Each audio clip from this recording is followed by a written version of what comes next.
I don't think these people are like ideologically anti-communist or anti-socialist or anything. They've just been like, they're not super well-read or have well-defined worldviews. They just look to the current system and think like there is no better alternative, or rather that the alternative is incredibly scary.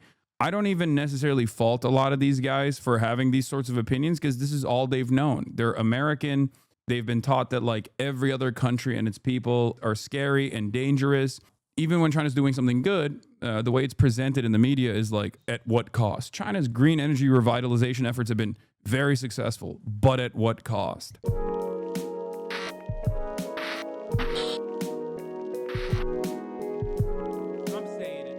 If you've been online. Oh yeah, I've been meaning to watch this, and we don't have a lot of time until my guests arrive, but I will watch as much as I can. Infiltrating Nick Fuentes' Groyper army. It's a banger vid from Benaminute and Eric Hovagim. Let's take for the past couple of months. Let's watch. You may have heard a word that you were unfamiliar with. Groypers. Groypers. Named after a version of the viral Pepe the Frog meme, Groypers are a fastly growing subsect of the far right, led by none other than political commentator Nicholas J. Fuentes. Your best friends in life are the most Asperger's, like autistic, racist people you meet on the internet. Those are your best friends. So, if you're not familiar with Nick's content and ideology, let me lay down his beliefs before we go any further. Nick Fuentes is a white Christian nationalist who says the quiet part of the modern-day American conservative movement out loud. And yet, if she were a little bit more racist, she'd be alive. He is nativist, sexist, Islamophobic, homophobic, anti-Semitic, and a Holocaust denier. And Nick and his beliefs have been quickly reshaping the new alt-right. But what separates Nick from other right-wing political pundits is he can be hypercritical of Donald Trump, the Republican Party, and Israel. But don't be fooled, because it's not for the same reasons that you probably hold. I have a hot take about it, of course. Spoiler alert, it has to do with the Jews in Israel. And we'll be getting to that. Nick also isn't afraid to criticize popular conservative pundits, like Ben Shapiro, Matt Walsh, and even Charlie Kirk. It's a good thing Charlie Kirk. I saw a really funny clip about this from Tim Pool complaining that every major conservative commentator knows exactly why Candace Owens is popping right now and their view counts have plummeted. And it's because she's evil and all the other major conservative pundits are scared to be just as evil or whatever. And it's just because like she's anti-Israel. Like that's it. That's literally it. Daughter was born to a rich man in America who lies for a living and is paid by billionaires to do it, and wasn't born in Gaza. The spread of Nick's influence isn't slowing down anytime soon, and it seems to be quickly reshaping the future of the Republican Party post-Trumpism, whenever that may be. So today, I want to try to understand why Nick is becoming so popular, and really try to pinpoint what he is doing seemingly right in the right-wing space. But most importantly, and probably why you clicked on this video, is I want to see if I can emulate it. Could you take Nick's language, charm, and bluntness and turn it woke? Can I use the Groyper language to convince thousands of young, angry white guys that it isn't actually a Guatemalan immigrant who is the one raising their rent? But you know what they say. Good line. Good line, Benaminute. Sometimes to truly understand someone, you must first become them. As a matter of fact, you couldn't name 5 countries. You couldn't tell me what continent China is in. This feels like a Marvel crossover movie. Who knows, maybe that's like step 1 to radicalizing them. I want this guy dead. We're fighting for our civilization. I'm just excited to become a Groyper. Let's Groyp it up.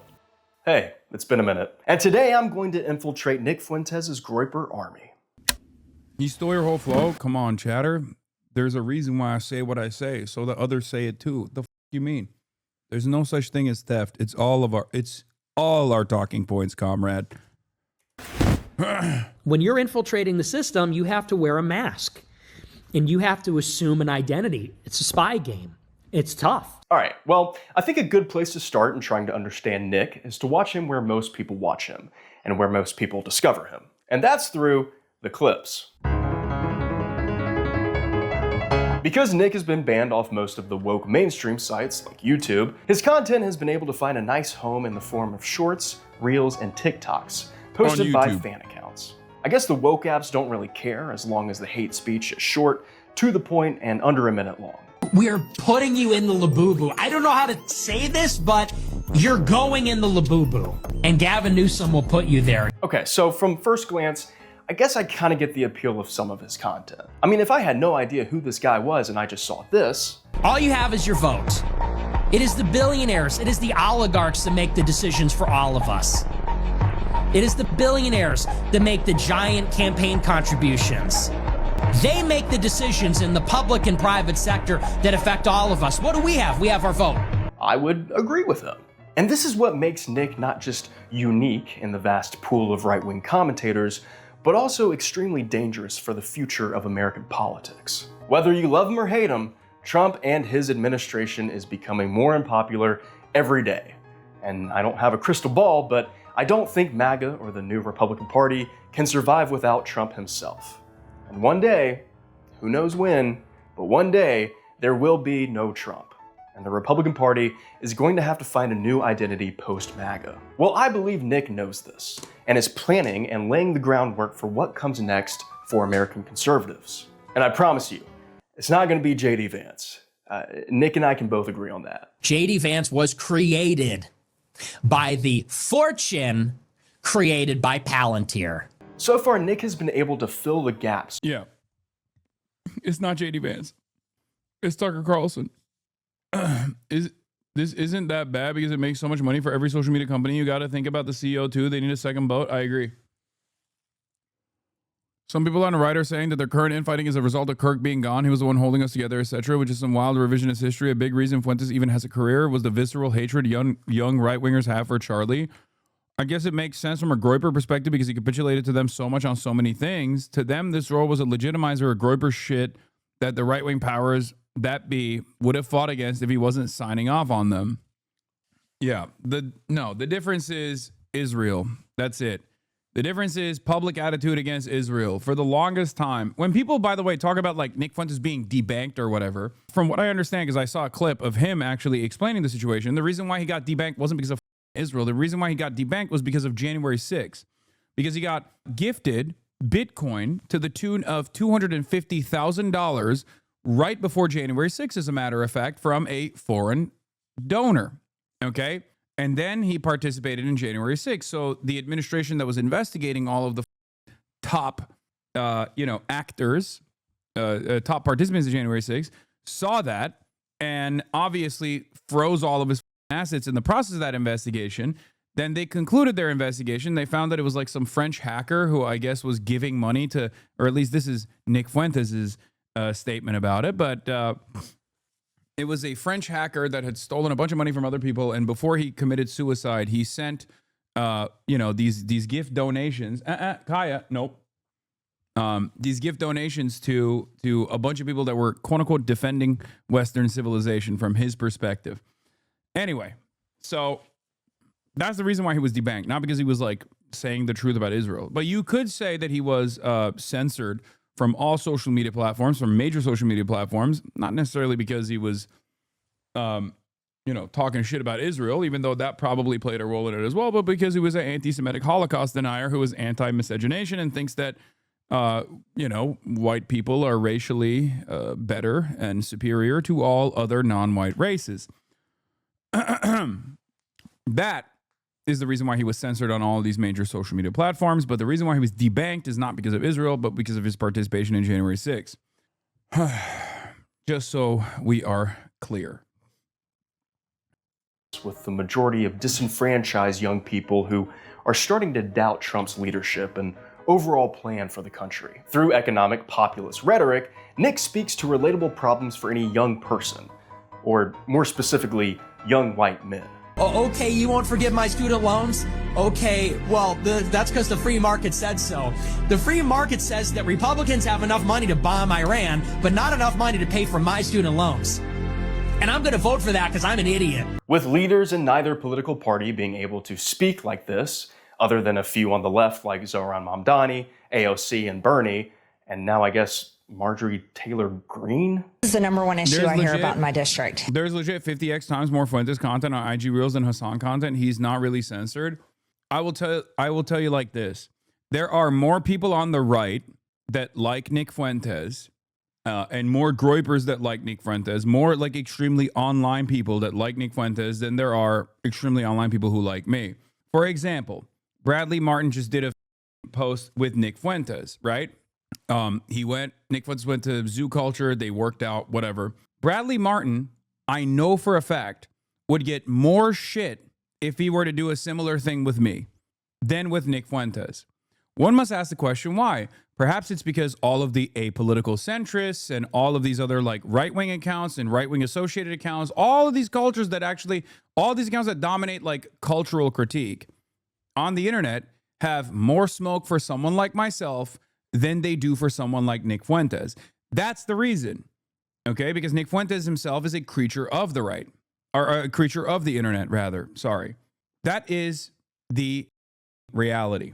I know for a fact that Bradley Martin would get more shit for doing a video with someone like myself than he is getting for doing a video with Nick Fuentes. If that is the media landscape that we have created for ourselves, as you know, like liberals on the internet, leftists on the internet, then the expectation that like it wasn't inevitable that a figure like Nick Fuentes would be able to be the only voice that penetrates broader consciousness with like fake left populism, it was inevitable. This is the same thing that happened with Tucker Carlson when he was on Fox News. He was doing the same WASP nationalist, white supremacist commentary. That was the only game in town for any sort of left populist sentiment, any sort of pro-worker sentiment. MSNBC, CNN, ABC, CBS, all of the liberal outlets were antagonistic towards a class-first politics. Meanwhile, Tucker Carlson on the far right was able to do that on Fox News. So many people gravitated towards that because class-first politics or pro-working class politics is successful. It's popular. It's the largest group that we're talking about. In the past, before Nick Fuentes, Ben Shapiro did a similar thing. At the time, when TYT was, the biggest name in progressive news, many people had hatred for TYT that they did not have for the likes of Ben Shapiro or the likes of Jordan Peterson. This is how these guys create a robust network of center-right to far-right to straight-up neo-Nazi influencers that are constantly cross-pollinating amongst themselves. Okay?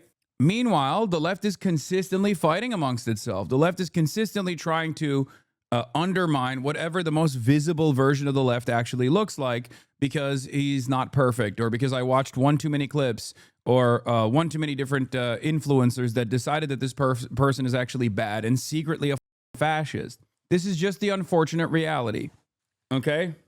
This is how it works. There's more people who hate Hasan, libs hate Hasan, centrists hate Hasan, right-wingers hate Hasan. Hasan gets more online harassment than I've seen online. Yes, I will say this, like Nick Fuentes is a straight up neo-Nazi, white supremacist, Holocaust denier who is against race mixing. And I know for a fact that while I have a much larger profile than Nick Fuentes broadly, I also have much more robust force of haters than Nick Fuentes does. Because like, think about how many times, I don't know, all these like slop tubers have actually covered Nick Fuentes. How many times have they done videos on Nick Fuentes, whether it be that more Pegasus guy or whether it be the Willie slop tube guy?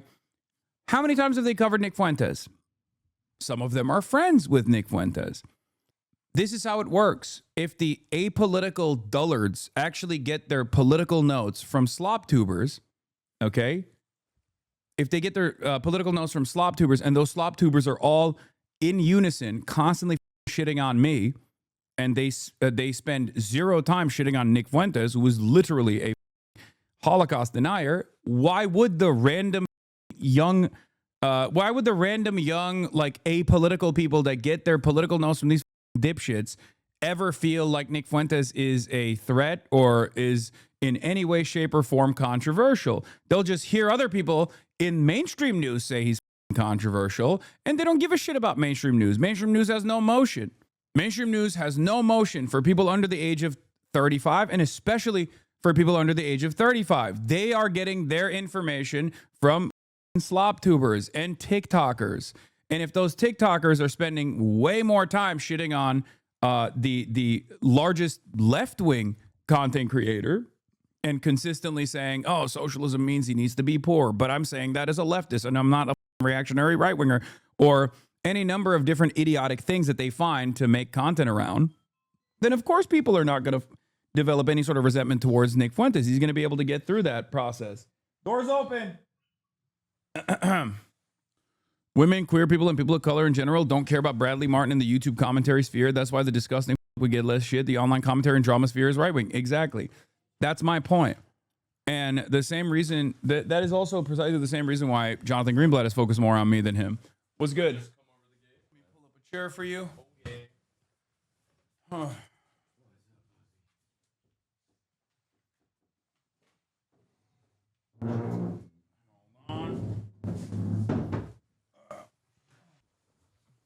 Oh. All right, we're currently doing commentary on one of my Oh, thank you so much. Appreciate you. One of my Hasanabi heads. Yes. That infiltrated the Nick Fuentes Groyper army, but we're not going to be doing politics. Unlock the mics, no politics. Yeah, I just did. We're done. No politic here.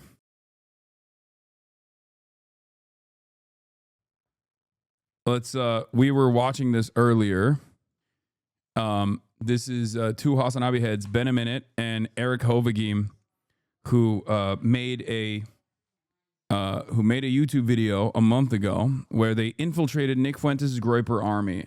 And let's take a look. This is where we were. The clips.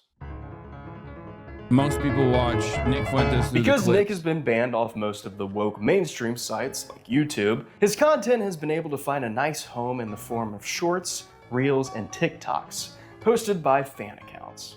I guess the woke apps don't really care as long as the hate speech is short, to the point, and under a minute long. We're putting you in the labubu. I don't know how to say this, but you're going in the labubu.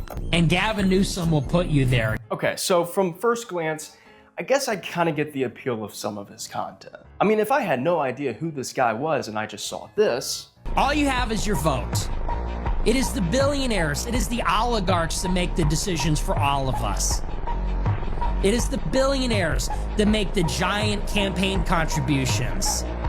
They make the decisions in the public and private sector that affect all of us. What do we have? We have our vote. I would agree with him. And this is what makes Nick not just unique in the vast pool of right-wing commentators, but also extremely dangerous for the future of American politics. Whether you love him or hate him, Trump and his administration is becoming more unpopular every day. And I don't have a crystal ball, but I don't think MAGA or the new Republican Party can survive without Trump himself. And one day, who knows when, but one day, there will be no Trump. And the Republican Party is going to have to find a new identity post-MAGA. Well, I believe Nick knows this, and is planning and laying the groundwork for what comes next for American conservatives. And I promise you, it's not going to be J.D. Vance. Nick and I can both agree on that. J.D. Vance was created by the fortune created by Palantir. So far, Nick has been able to fill the gaps with the majority of disenfranchised young people who are starting to doubt Trump's leadership and overall plan for the country. Through economic populist rhetoric, Nick speaks to relatable problems for any young person, or more specifically, young white men. Oh, okay, you won't forgive my student loans? Okay, well, that's because the free market said so. The free market says that Republicans have enough money to bomb Iran, but not enough money to pay for my student loans. And I'm going to vote for that because I'm an idiot. With leaders in neither political party being able to speak like this, other than a few on the left like Zohran Mamdani, AOC, and Bernie, and now I guess Marjorie Taylor Greene? This is the #1 issue I hear about in my district. Health insurance premiums are unaffordable. That's our job, bringing taxpayer dollars back to our districts that help our communities, roads, water projects, you name it. Anyway, Nick is quickly filling an empty space that the left must develop a counter to immediately. If Nick is playing the long game here, which I believe he is, then we have to as well. So today I hope to lay out what we can do to help combat the rise of Christian nationalism disguised as economic populism, and hopefully speak directly to the Groypers watching, to validate their frustrations with the status quo, while trying to show them that a better world is possible, without Nick's conclusions around Jews, immigrants, and women. But before we get into that, Have you ever tried Googling yourself before? Like actually typed your full name into Google and hit search. Benaminute. What the hell? Ethical reaction. Chances are your phone number, address, maybe even your relative's info is just sitting out there on dozens of random websites. This is all thanks to the work of data brokers, companies that gather your personal information, build detailed profiles on you, and then sell them to advertisers, marketers, and sometimes even scammers. This is how your data leaks turn into spam calls, identity theft, and a complete loss of control over your privacy. But that's why I use today's sponsor, Incogni. If for some reason this is your first time on YouTube and you don't know what Incogni is, it's a privacy tool that contacts data brokers on your behalf and then forces them to delete your personal data automatically. They handle all of the legal back Can I get over the fact that liberals have put so much time and effort towards convincing people Hasan is worse than Fuentes? I can understand it. back and forth. You just click and it's I've gone. talked about and this with their new extensively custom at this removals point, but feature, like, you can submit links to any site you find exposing your info. a lot of these people even are ones not even outside of their liberals automated necessarily. network. A lot of these people are not even liberals necessarily. It's like it's people that have their own personal anger and their own personal hatred for me, you know, like the sex pastini community. And then there is also the Asmongold style, you know, supposedly apolitical people who present themselves as apolitical, but they're actually right wing, that openly promote Nick Fuentes, and the entire slop tuber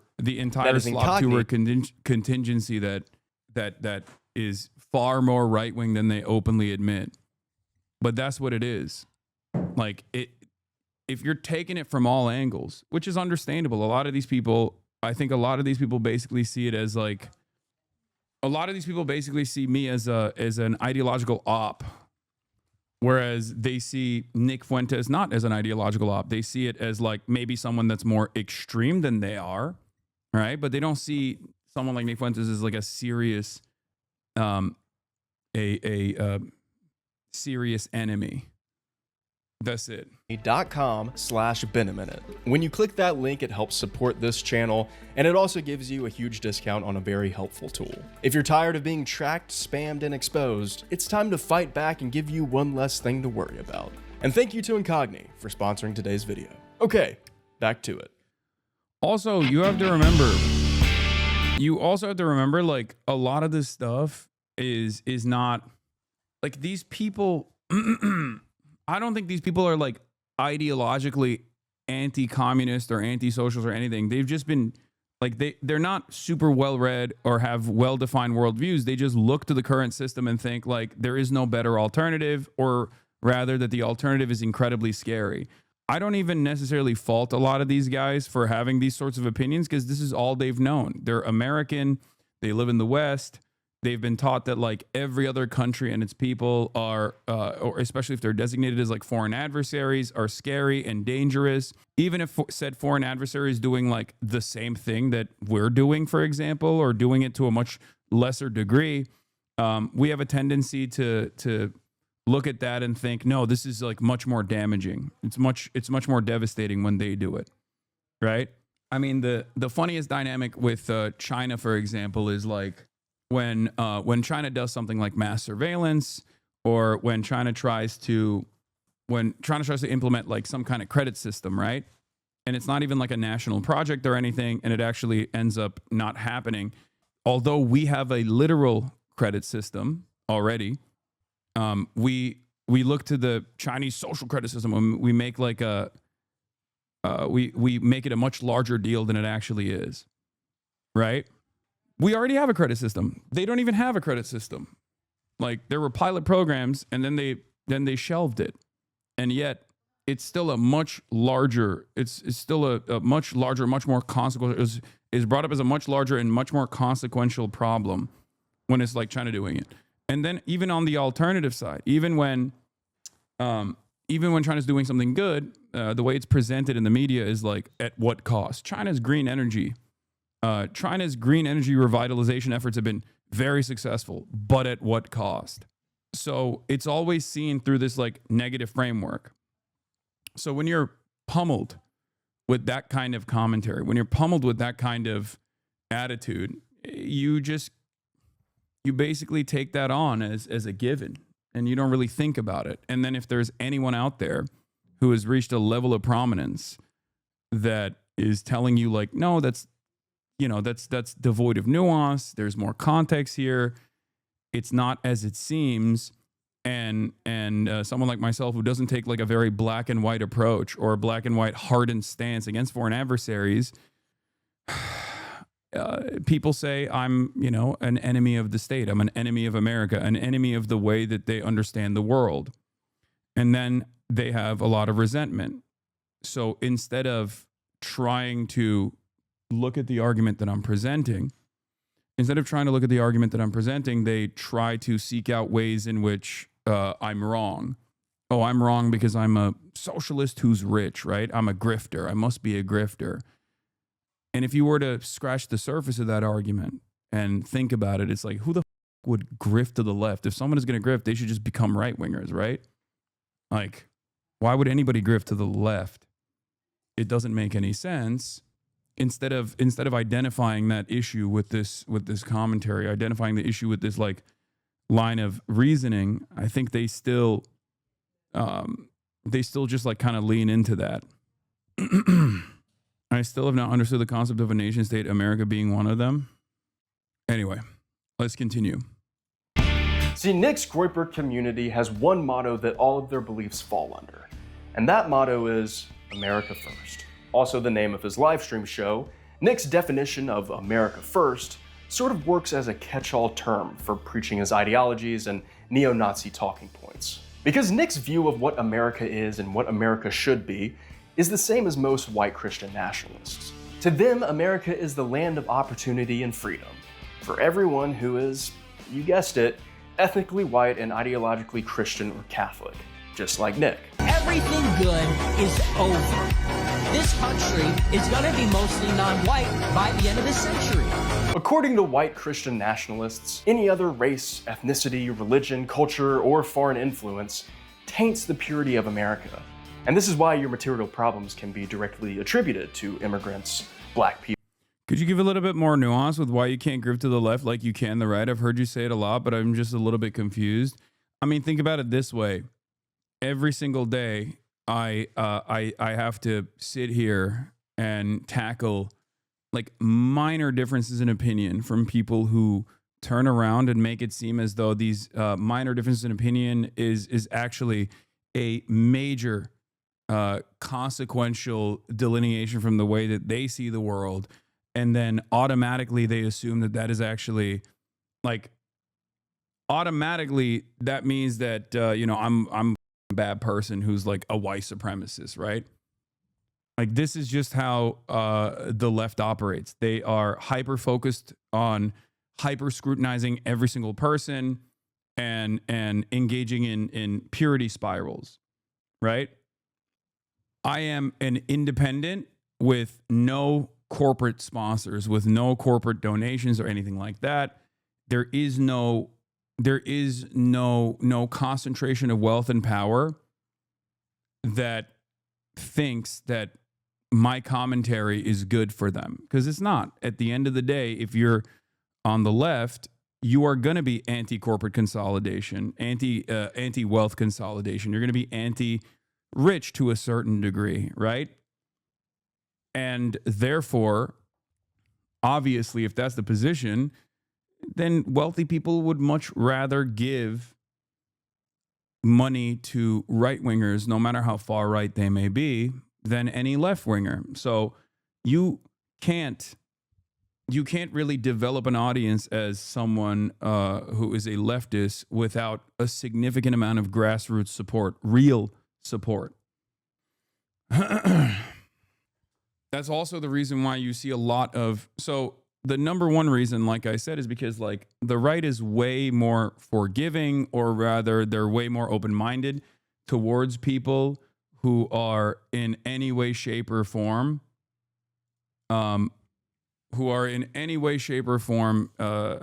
interested in saying the right things. Just like simply coming out and saying you're a right winger automatically wins you a lot of favor in the right.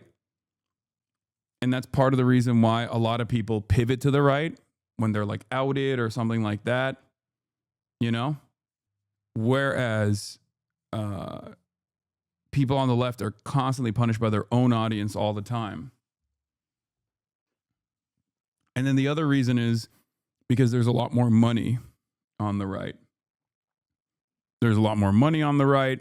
Right-wing ideology also leans into pre-existing hierarchies, social constructs that we take for granted, whereas people on the left, on the progressive side, are constantly trying to dismantle pre-existing hierarchies, and that is also seen as a major issue from people who rely on those pre-existing hierarchies or people who take that as the standard, as the norm, and don't want change. So there's a lot of resistance to change in general.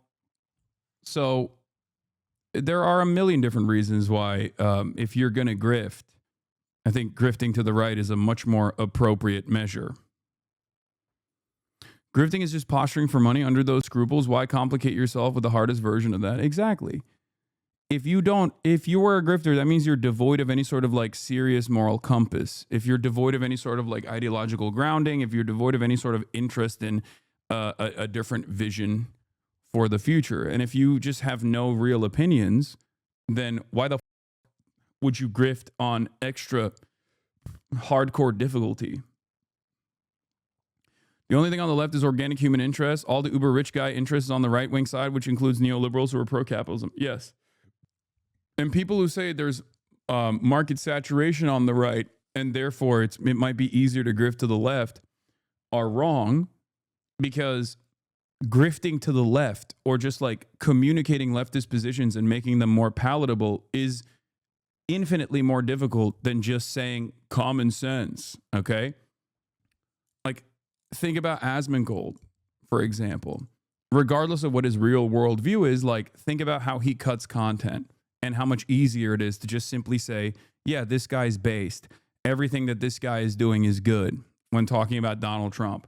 There aren't even that many figures that I could point to personally and say, this guy's doing it the appropriate way, the best way. Maybe Zoran, right? And even then I have criticisms of Zoran too.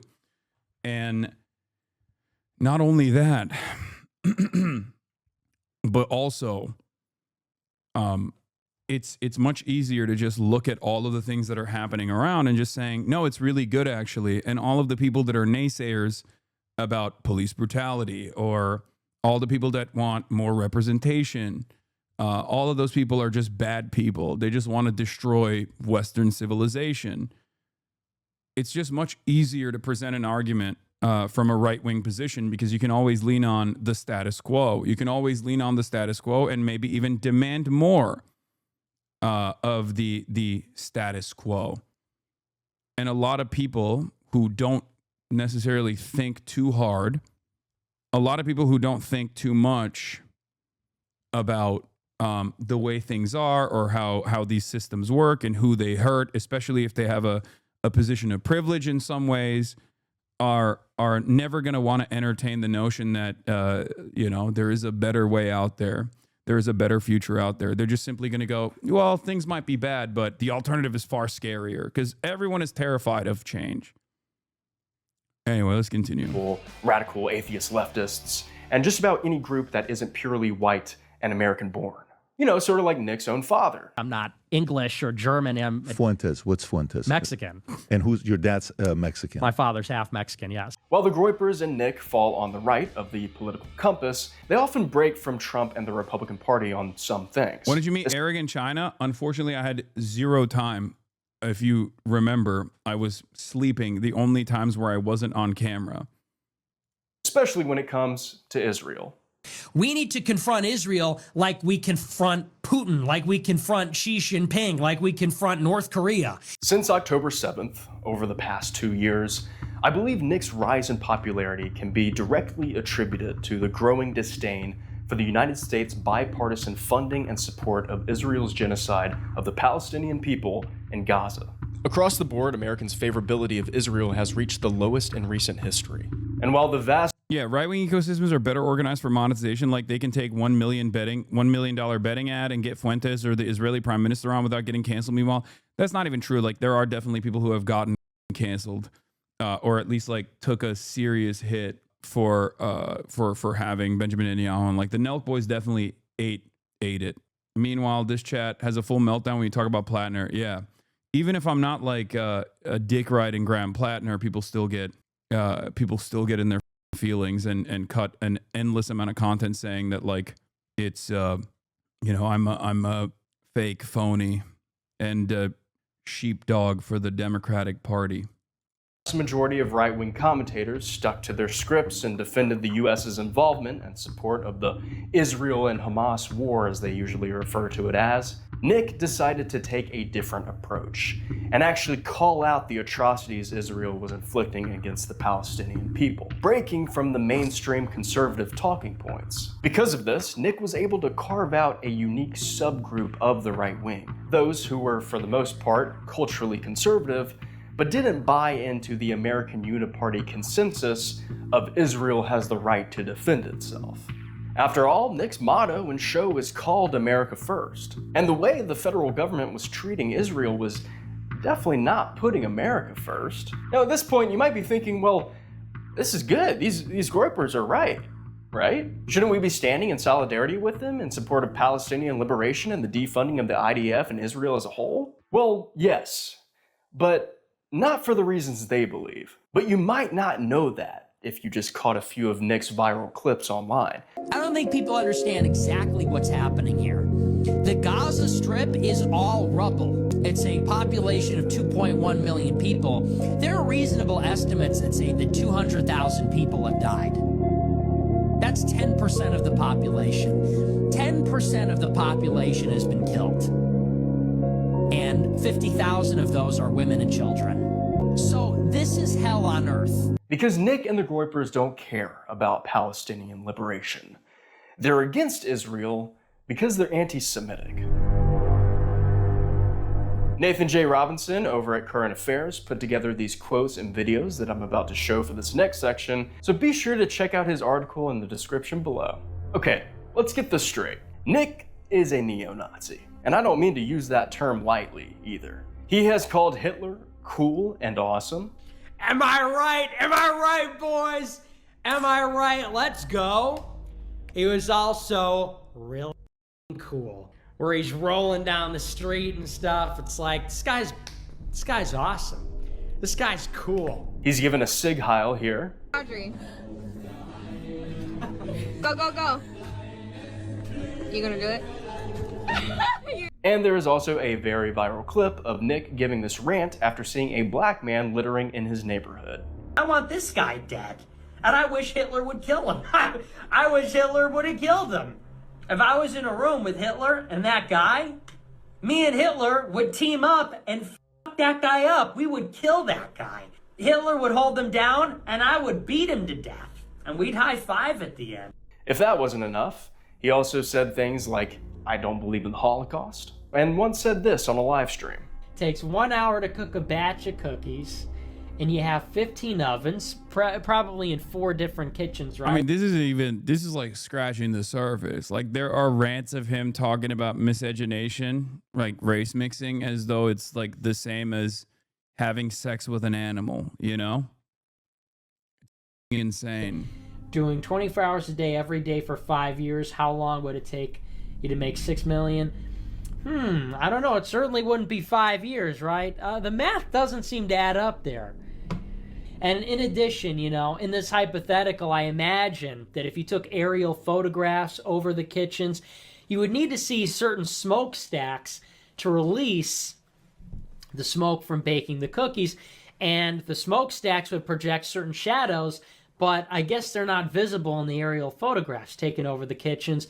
Nick has even talked to his supporters about how you gotta be careful who you talk to about your beliefs of the Holocaust not being real and Jews secretly running the world. We all have these beliefs, but you know the consequences for believing them and for talking about them.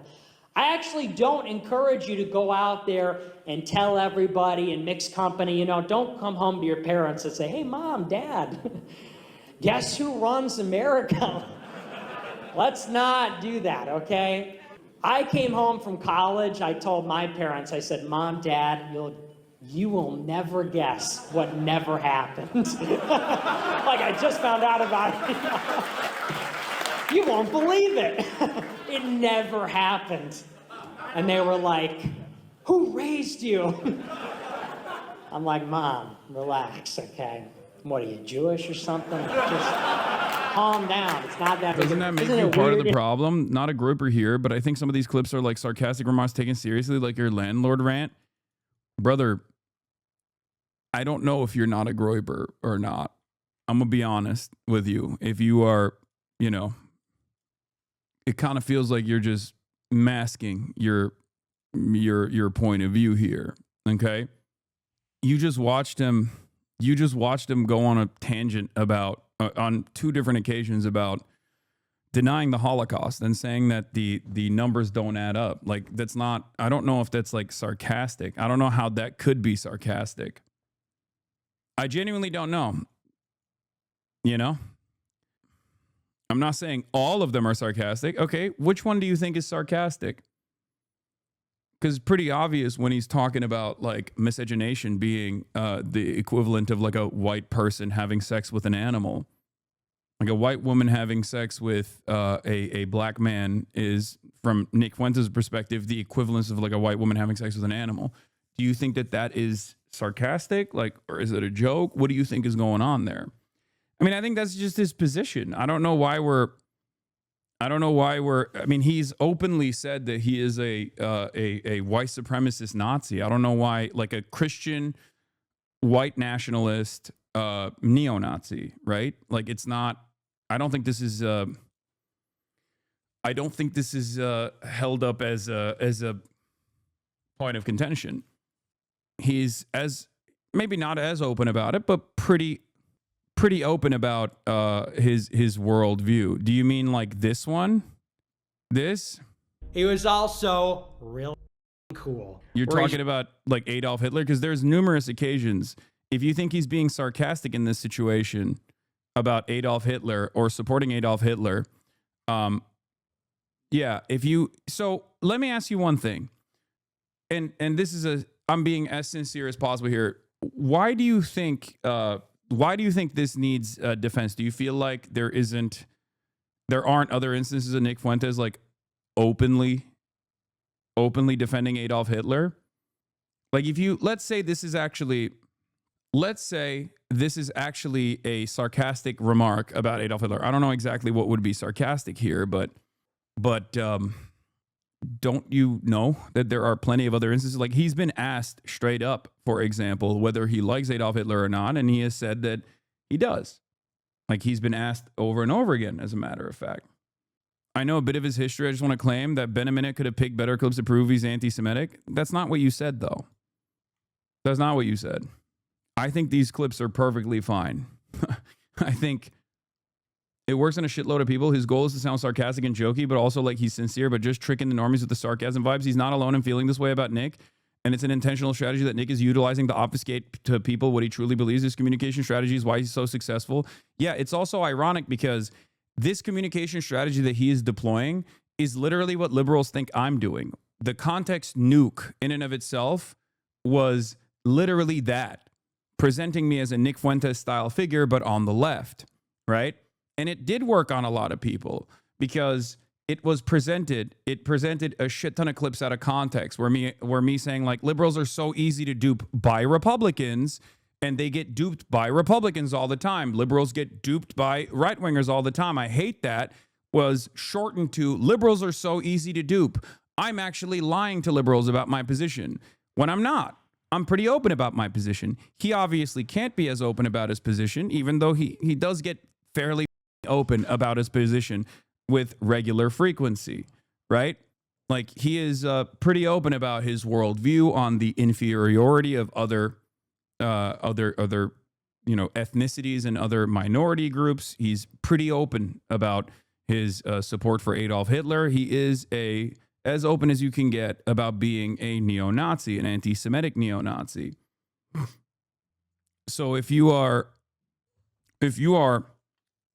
personally at this stage still going, well, you know, these clips that he's choosing are not great, or he's just being sarcastic, but you are fully aware of his the other times in which he's defended Adolf Hitler, for example, whether it be his policies or engaged in Holocaust denial or Holocaust revisionism, then don't you feel like you're just kind of serving his purpose here, obfuscating whether or not he is literally a neo-Nazi or not, and then simultaneously, when receiving some pushback, turning around and going, well, I'm just saying he could have picked better clips.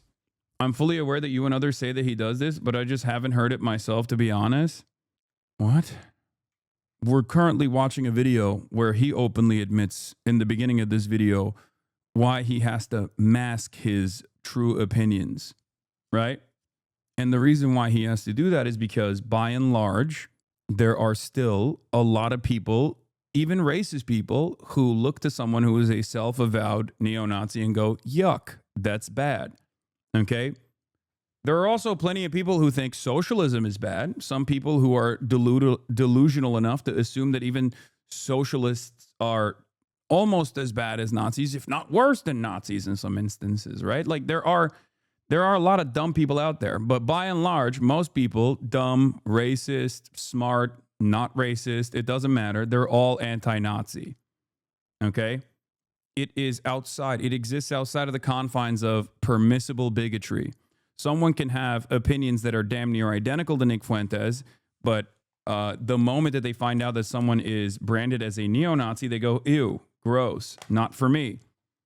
Because Nazism is like the maximalist position of reactionary politics. In any case, he is not a fan of any non-white group, despite the fact that he himself is a Mexican and he goes back and forth on his Mexican background. But the thing is, he also, unlike the rest of the Republican Party, he is both anti-Israel and also anti-Semitic.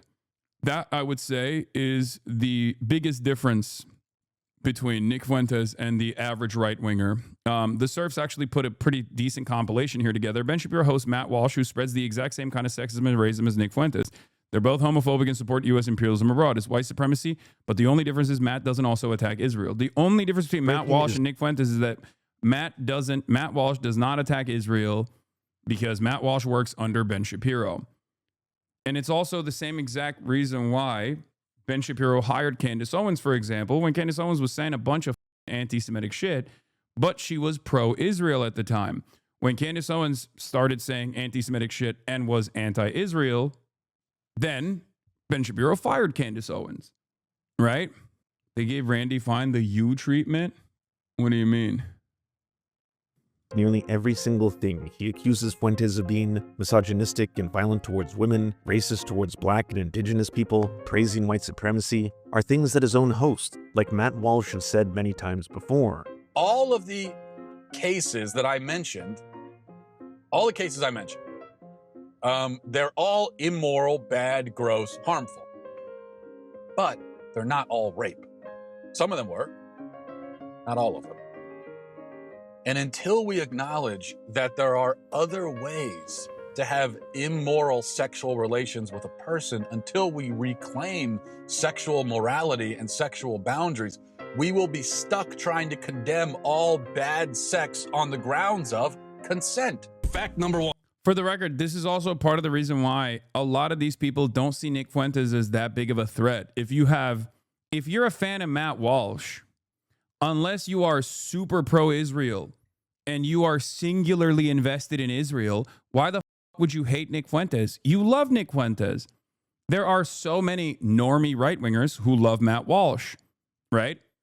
And they, of course, naturally also gravitate towards Nick Fuentes as well. If anything, on the normie right spectrum, the reason why they don't really fuck with Nick Fuentes is because he's too extremely online. But of course, on the extremely online side of the normies who don't really dig deep into politics, they love Nick Fuentes because he's extremely online. So for the average Republican normie who is a voter who doesn't spend a whole deal of time online, They don't really know too much about Nick Fuentes, but if they encounter some of his clips, they're probably going to like him. They're going to be like, yeah, this guy is actually somewhat charismatic. He's saying the same exact things that I've, seen from the likes of Matt Walsh and many others, or Fox News, whether it be the great replacement theories or whether it be the fact that, liberal moral degeneracy is ruining Western civilization. These sorts of ideas are pretty close to what Nick Fuentes is advocating for. The only difference is he ties it back to Jews, right? The international Jewry, the organized Jewry, as he calls it, is the reason for why this kind of like liberalism and wokeness has run amok in America and is ruining America. The average right-winger, on the other hand, doesn't say that it's actually the Jews, or at least doesn't publicly say that they believe it's the Jews. They'll just say it's the liberals, it's the globalists, it's the international consortium of elites, liberal elites, bicoastal liberal elites that have ruined your life. And the Democratic Party is representative of these values and these people, right? That's the difference. So if you are already predisposed to believe this kind of thing, then you're just, Nick Fuentes just takes it one marginal step in the direction of anti-Semitic conspiracy theories. That's pretty much it, right? One, it's not a new phenomenon. Fact number two, in fact, it's a phenomenon that was more common earlier in history, and for, the first 6,000 to 10,000 years of human existence, it was a normal thing. Fact three, girls between the ages of like 17. I hear people I trust like you saying this about him, but I haven't really heard any examples of him saying it himself. I'm fully aware that you and others say that he does this, but I haven't heard it myself, to be honest. Those could have been takes as bad jokes, I feel. It's not that compelling. What? Are you talking about Nick Fuentes? You haven't heard Nick Fuentes? You just heard him literally talk about how the Holocaust numbers cannot be 6 million Jews because it's just like mathematically impossible. He wasn't making a joke. He was just like trying to, he is open. I don't know. Yes, Operation Reinhardt. What? I feel like I can't tell if this is like a genuine. This is surprising. I don't know. Like, you've been around since 2022, and this is a person who's like getting duped, I think.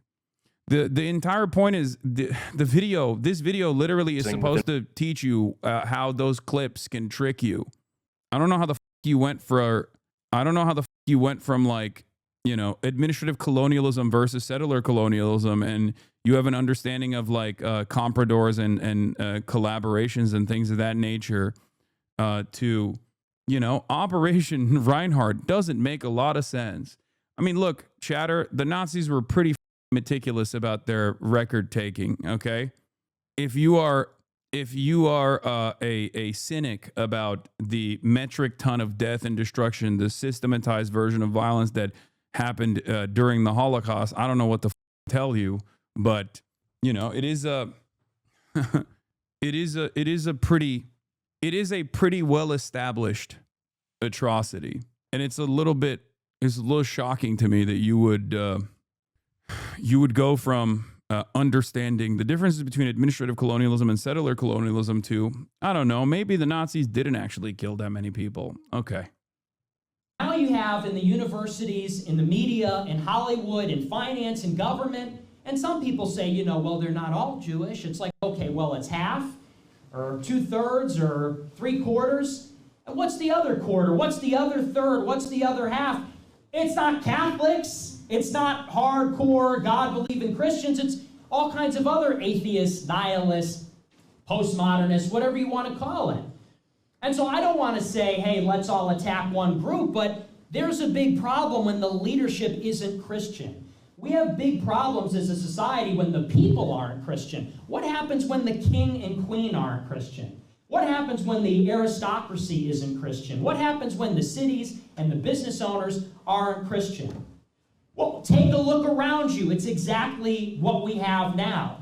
And so many of the problems that we can point to, which are blamed on various things, ideology, government, on other groups or populations, can be attributable to the loss of faith and the loss of any kind of adherence to an objective morality.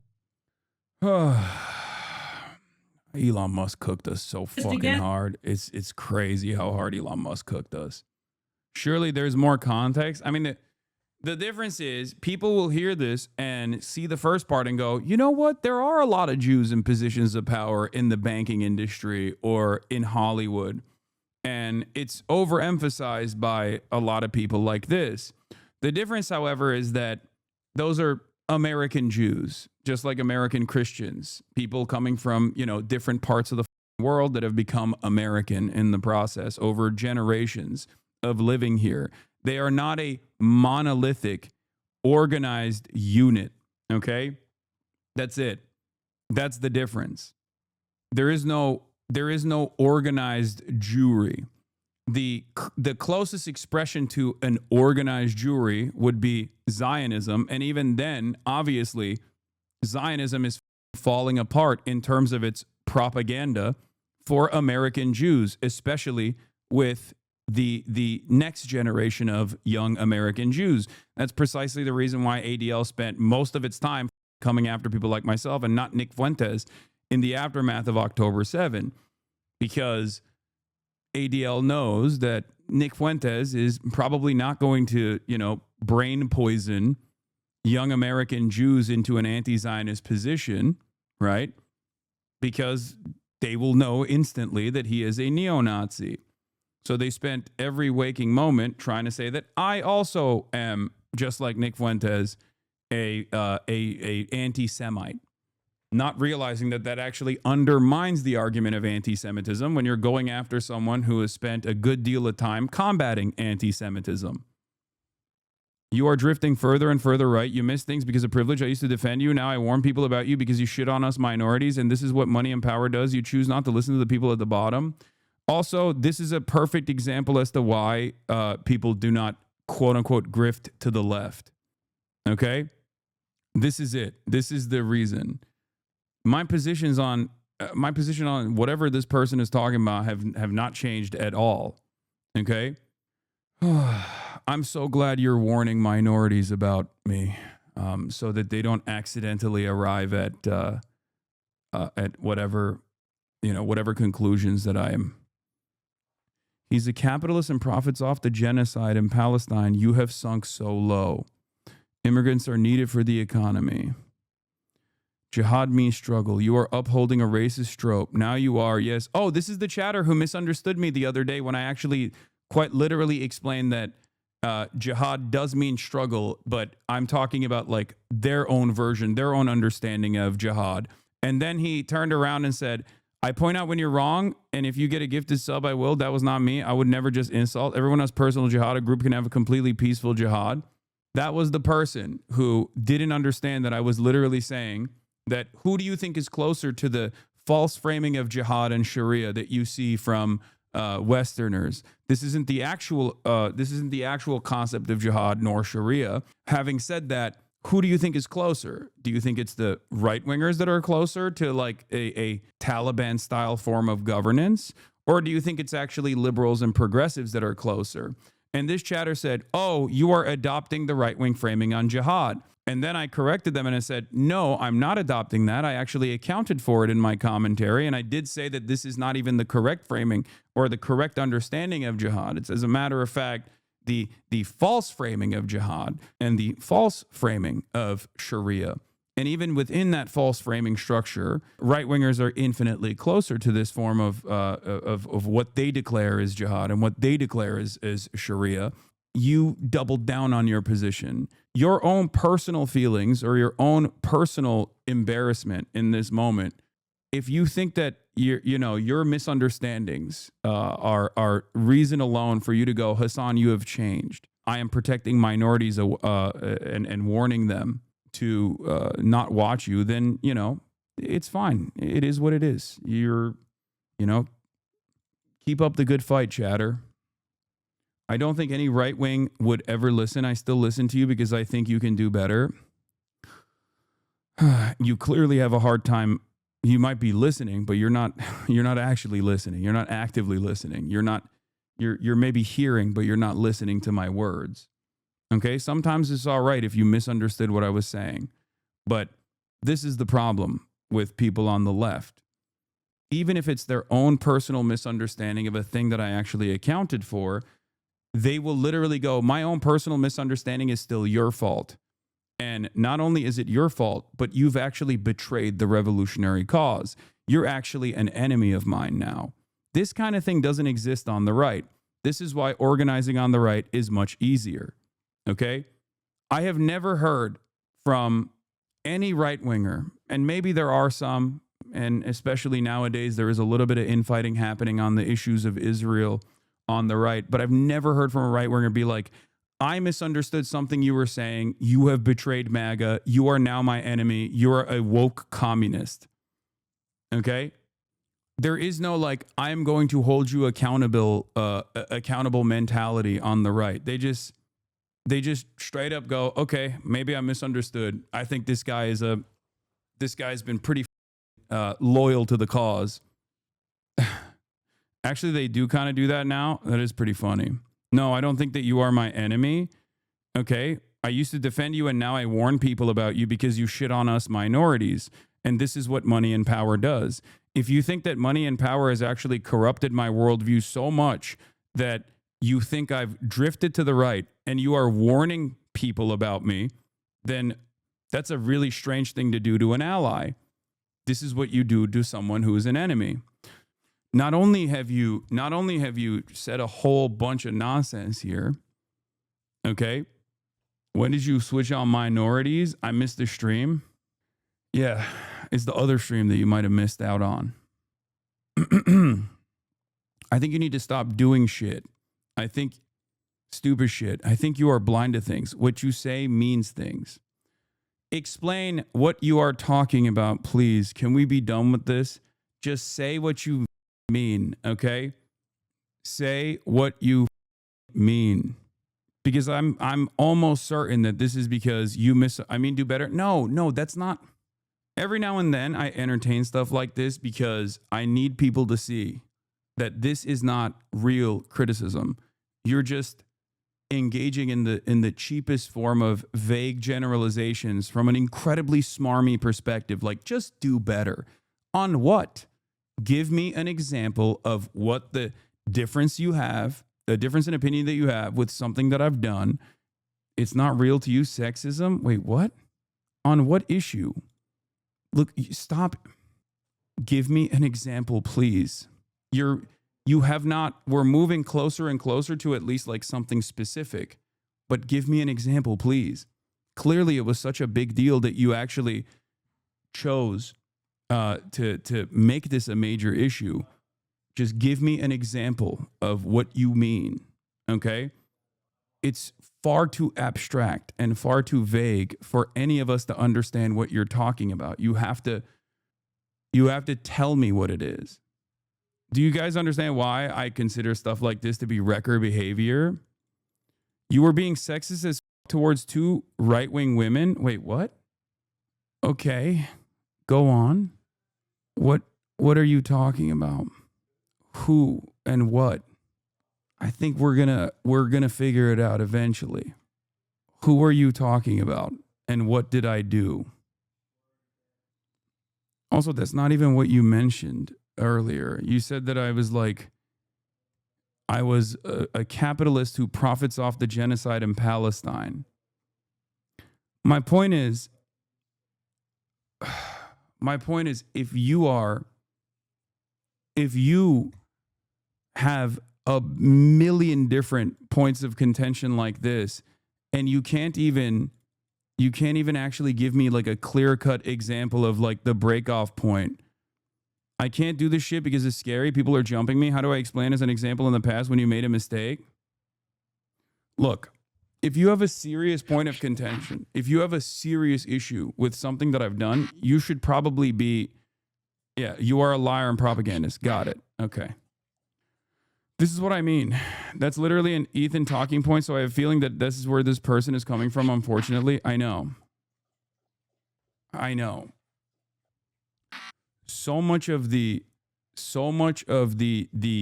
overall generalized negative feelings come from astroturfed talking points that are literally pumped all over the internet. Okay. And then other left adjacent and self-described leftist content creators also lean into it as well. And then ultimately, it all amounts to either a misunderstanding or just someone who has been duped. Okay. In so many of these instances, and it's so difficult for people to go, you know what, maybe it was my mistake. Maybe I've been duped into taking this position. This is part of the reason why I just move on usually, okay? I just move on. And you should too, chatters. It is what it is. But ultimately, my point is, if you have like such a serious gripe that you are quote unquote warning people about me, like warning others not to watch, don't watch this guy, he's an enemy, he's an op, you probably should have like a well-defined gripe, okay? Like I have very well-defined issues with someone like Nick Fuentes. His entire worldview is damn near the opposite of mine, okay? On virtually every single point, with like maybe the exception being what he says about Israel, even though I spend a good deal of time explaining to people why his opinions on Israel are still ultimately different than mine, because it comes from an anti-Semitic position, right? It's never just like, I don't like Nick Fuentes' vibes. Or even with someone like Asmongold, even with someone like Ethan Klein, I spend a good deal of time explaining to you exactly what my disagreements are with the type of content that these guys are consuming and the type of content that these guys are putting out there. But for some strange reason, every single one of my naysayers will just lean into clips out of context that show me in the exact opposite worldview that I currently maintain, that I've been advocating for a decade plus. Okay? This is a problem. And then their fans or people that actually encounter their content in the wild or see some of these clips turn around and go, you know what? Those clips were valid. Those clips were actually valid. I won't describe to you what my anger and resentment stems from. I won't describe to you what my anger stems from, but I will tell you that you're bad and you're wrong. Okay? That's it. A lot of this has gotten a lot worse because of the Elon Musk Twitter takeover. It's become serialized. It's very profitable. But yes, it has become insufferable for the most part. There's a massive epistemological issue currently. Access to information is trending downwards towards illiteracy. Yes. I think you conflate annoying leftists with lolcow farmers too often. No, I think some of the annoying leftists actually get farmed by the lolcow farmers. That's it. All right, let's continue. And so, that's a long way of saying I love Hitler. I wonder what he means by that.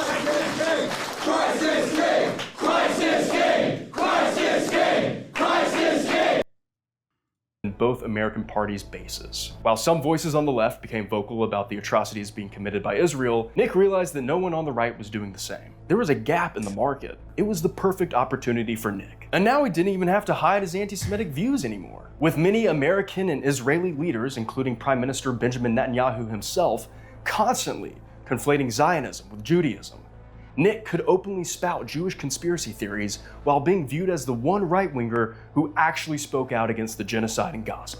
And this is the Nick Fuentes strategy. He finds the unpopular policies of the Republican Party, pinpoints those weak points, and then capitalizes on being the first and the loudest to disagree while offering— Look, this is why I'm saying it. Look. 1, responding, this is not worth your time. And 2, you need to pay attention to folks that are critical to you. When people provide criticism or reflect on it, I can't provide exact examples, but there are times when you get criticism specifically around issues important to black folks and other minorities. There have been instances of constructive and valid criticism around those issues, and I've actually taken the time to approach it in a way where I internalize the criticism. You probably haven't seen it, and you're probably operating either off of 1, old information, or 2, instances where people still continue farming it And that's my problem. And you, once again, are doing the same thing. You are doing the same thing that the other chatter was doing, which is gumming up the works consistently with vague generalizations. Like if your argument devolves into, for example, if your argument devolves into like, oh, you said black people with stank on it, right? About the Sudan issue when I was when someone was basically using the genocide conducted by the RSF in Sudan as a counter to stop me from talking about, you know, black voters in the New York mayoral race, telling a chatter that they're not actually going to universally vote for Eric Adams just because he's black. I addressed it. When you speak of some minorities' issues, you are sometimes really dismissive. Yes, I'm really dismissive of derailers in general. But at the end of the day, you have to understand, if that's, for example, what you're talking about right now, I've already taken the criticism. I've already said I've already said my apologies. And if you're still hammering that point, at this point, I don't think you're interested in having a productive conversation. Do you see my problem? Like, this is impossible. This is an impossible conundrum. Okay? And it also makes it very difficult to parse through who is a derailer and who is actually offering constructive criticism. This is the issue. Okay? Okay, I'll shoot or point it out next time and we see if you take it seriously. Dude, do you not realize that this is a problem here? Like, you've been in this community for a long enough time and you literally have this attitude, this incredibly cynical attitude. I will never be able to convince you. Okay? I will never be able to convince you. I don't know why you just don't go and get this information elsewhere then. Like, I just don't get it. I don't understand it. Do you see what I mean? This is impossible. Every stream it turns into a struggle session over and over again. Okay? I watch it because you're still a good source of news and we live in a white patriarchal world, so everything we get is through that lens. Okay, good. All right, I'm going to do my very best to move on from this now. But you guys have to understand, you're anonymous, okay? To me, you are anonymous. I know some of the backgrounds of some of the people that are consistently speaking in the chat, but I don't know how much of my background you're familiar with. I don't know how much of my commentary you're familiar with. I can only set expectations off of what you have revealed about yourself, whether that be your username or how many months you've been a subscriber. And I'm trying to do my very best. And if you are this adversarial in this very moment on issues that I've also, you know, spoken about, then it's impossible. It's impossible for me to read your mind. It's impossible for me to know what your background is. It's impossible for me to understand where you're coming from, because while it might seem like I'm speaking to you directly, and in this instance I am, in your living room, I'm speaking to tens of thousands of people, right? That's it. You have to remember that there is a significant chunk that is missing from this interpersonal communication that we have. Anyway, the irony, of course, is that what I was talking about here is that Nick Fuentes doesn't have to deal with this shit. Okay? He doesn't. He just simply does not have to deal with any of this stuff from his own audience. And ultimately, he doesn't have to deal with the endless amounts of people that take advantage of this back and forth dynamic that exists in this community, in this chat, to cut endless amounts of content off of it. Hasan is both simultaneously captive to his audience, but he's also incredibly mean to his audience. Hasan is bad. Hasan is rich, but also a socialist. That doesn't make any sense. He's a hypocrite. He's a grifter, over and over and over again, from a lot of people who are liberals themselves, even, and have apolitical audiences. And that's precisely the reason why he gets to basically operate in the sidelines and build his audience and build his community, and continue clip farming in whichever way he wants to direct it. When you look at the clips that are of me on the internet, it's more often than not clips with a negative framing. Clips with a negative framing, clips out of context, and clips with a negative framing that people with a genuine opportunity or a genuine interest in like undermining whatever the fuck I'm saying or smearing me have been pumping all over the internet, whether it be Reddit, whether it be Twitter, and certainly even on TikTok. With Nick, it's the exact opposite. His own clip army is constantly cutting things, oftentimes also out of context, in an effort to present him as like some progressive champion, even if they're reaching out to, even if they're actively trying to, reach out to an audience of more progressive-minded people, liberal people. Yeah, your haters have more videos on you than Nick Fuentes. That's the problem. Exactly. And my haters are, some of my haters literally say I'm a bigger issue for American politics than Nick Fuentes. I'm a bigger danger than Nick Fuentes. And these people run around and claim that they're liberal. So if you are a liberal, if you're a liberal and you watch these people who are self-described liberals say this kind of shit, and then it's paired up with like somewhat positively framed Nick Fuentes clips that you see on your TikTok, you end up leaning in that direction. And slowly but surely, you develop an affinity towards Nick Fuentes.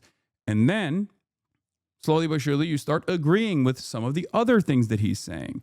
This is just how it goes. Offering an America First solution in its place. His solution isn't Republican or Democrat or Libertarian. It's America First. He's even said this himself. That's why I started my show, which was called America First, which was this nationalistic show as opposed to libertarian or conservative. And this strategy has gone far beyond Israel and has worked wonders for Nick and the Groypers as a whole. RPG sent $20. Hey Nick, just wanted to thank you for your impassioned and unapologetic defense of La La Land. I got called gay for giving it a 10 out of 10, so it was a major relief to be vindicated by the leader of the white race. Favorite song/scene? I don't know we want to go that far, but it is objectively one of the greatest movies of all time. So far in this video, I've been talking a lot about Nick.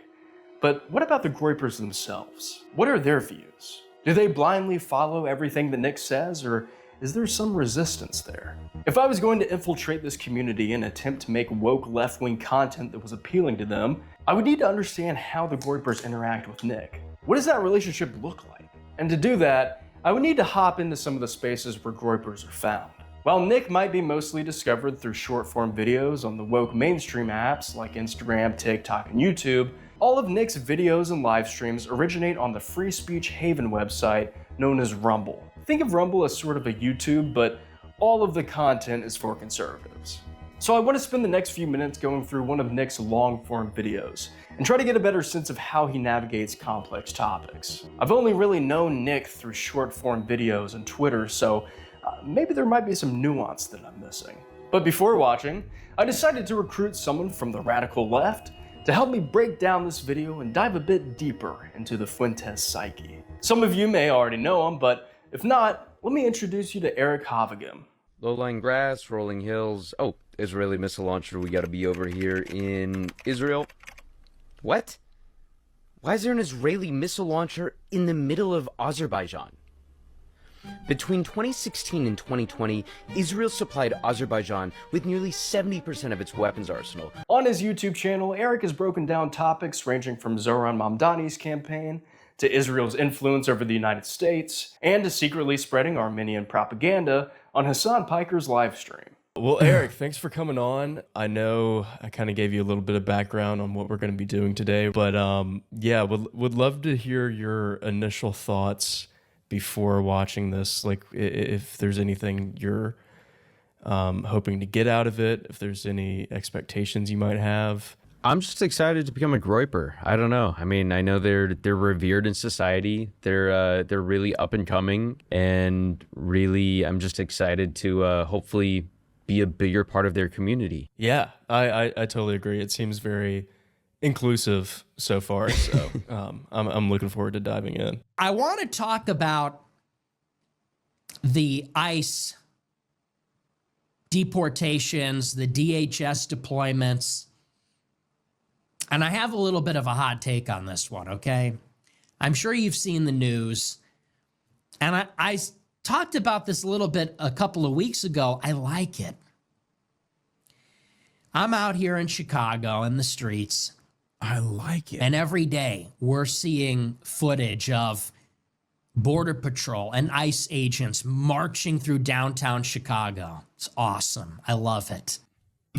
our country is being held hostage by a metric shit ton of the lowest common denominator of people that really belong in prison. If his whole thing is like, these people are inferior, whether it's by race or by belief system, yet they are holding you hostage, is that not just the ultimate skill issue? Like, what are we doing here? Yeah, also, what's the hostage part? You can literally do whatever you want right now, Nick.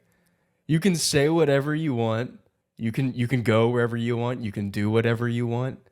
What's his thing? What's his, like, your body, my choice? Your body, my choice. There's no consequences for this guy. No consequences, but oh my God, they've got me. We can't do anything now. That hide their faces and use violence and intimidation and terror tactics to prevent law enforcement from doing its job. Like, we need to get in, really crack down on this stuff so that we can live in our cities. We need to take back control of the cities. Like, what does that even mean? You know? Like, what is that? Are you saying that you want to control the cities in like a white supremacist direction? Like, what the fuck does that even mean? Like, this dude lives in Chicago and he's excited at the prospect of the Department of Homeland Security deployments happening. ICE deployments happening in the city of Chicago, which is incredibly chaotic. Damn, this dude is old as I've been watching your ass longer than The Simpsons. 55 months. Hell yeah. You're trending on Twitter X if you're wondering where the weird comments are likely coming from. I mean, there's never a moment where I'm not trending on Twitter and X chatter. That's just like, I'm always trending on Twitter and X. That's why there's a sea of weird comments all the time. You live in Chicago and you've never moved. So, like, if you don't like it, then just move somewhere else. Go back to where you came from. Get the hell out of here. Very interesting because he's talked extensively about how he doesn't like the Democrats, but he also doesn't like the Republicans. And it seems like he is not ideologically consistent. Nothing he says fits within one firm moral framework.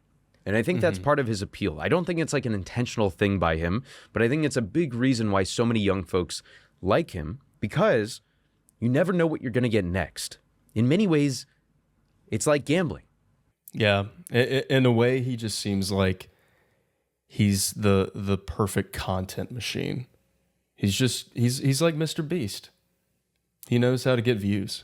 That's all that it is. And he doesn't actually believe He has in similar anything. opinions on race as Mr. Beast does. They kind of look alike too, now that I think about it. Oh my God, wait. Low key, you're kind of right. Do you think Nick Beast, do you think Nick Fuentes and Mr. Beast are actually related? Wait, your name is actually Nick Beast? What do you think the J stands for? Do you think it stands for Jimmy? Jimmy Beast? Nick Jimmy Beast. They're just content farmers. Two equally evil content farmers. Watch him start like a philanthropist Rumble channel next. Or I can see him doing it, like taking away 5,000 wells from Africa. Last African civilian to leave the red circle loses their well. Or they get the well. If they're the last one in the red circle, they get new wells. And I seriously doubt that Trump is going to be the guy that finishes the job. I think he's too old, too tired. He just doesn't have the imagination. He is not an operator on the level of a Vladimir Putin, of a Xi Jinping, of a Franklin Roosevelt, of an Abraham Lincoln. Is it lived up? FDR lover? What? Blue no matter who. Blue no matter who. That's insane. Dude, he must be a fan of the New Deal. New Deal Nick, that's what they call him. That's what a weird lineup. We have Putin, Xi Jinping, FDR, and who was the last one? Abe Lincoln. A weird blunt rotation, if I'm being honest, but would be interesting. There would definitely be some stories shared. That's for sure. It wouldn't be nightmare rotation. It would be no, but it would be stressful. The vibes would be off, I think. I don't know if I would like the vibes, but I would like to be there. I think I'd like to be sober though. Yeah, the way that Trump is going about this, you're like daring the Democrats to destroy us before we can destroy them. I don't like that.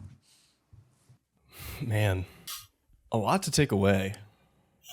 So much. And kind of not that much at the same time. Yeah. If you want to check out our full hour-and-a-half long reaction to this Rumble video, you can find that on my Patreon. It turned out to be a very entertaining time, so if you want to go watch it, you can go to my Patreon link down below to become a member. As always, I appreciate the support. So Eric, I think we kind of know enough about Nick and the Groyper community. I think I get it. I think I understand Nick, but there's still something that I actually have to do. And Eric, I have a really big ask of you. Yeah, let's hear it. Will you become Nick Fuentes with me? I thought you would never ask. Let's Groyp this thing. Let's Groyp it up. That was just that part was just like unfiltered reaction to a Nick Fuentes Rumble VOD specifically so that he could promote the full reaction that he did with Eric on his Patreon. But the video is more structured than that, right? And they're back into it now. This is the thing that Benaminute does, where he will like.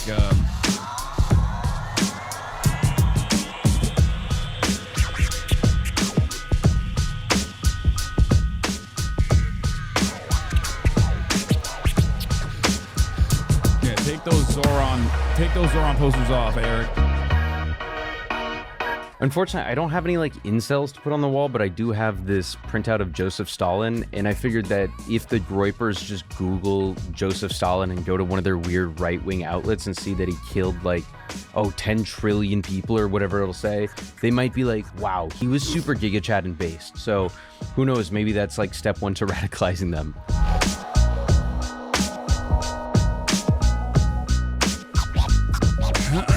All right, I'm happy with the set, but now I have to get into costume.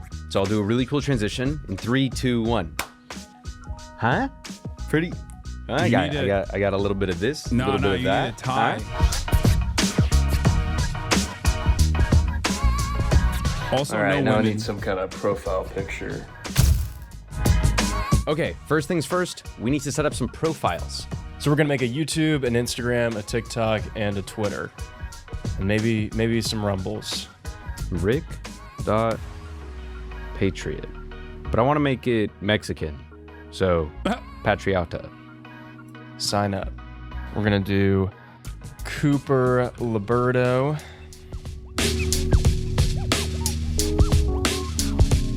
All right, here we are. r/Nick Fuentes. Uh-oh. A Nick Fuentes and Tucker Carlson interview is coming soon? Per Alex Jones. This feels like a Marvel crossover movie. Whites, blacks, against the Jews. What? Is Nick glazing on the Catholic Church a bit too sus?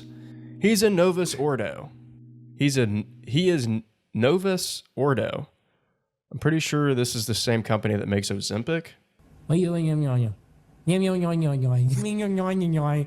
Okay, so we took 10 viral clips of Nick's from Instagram.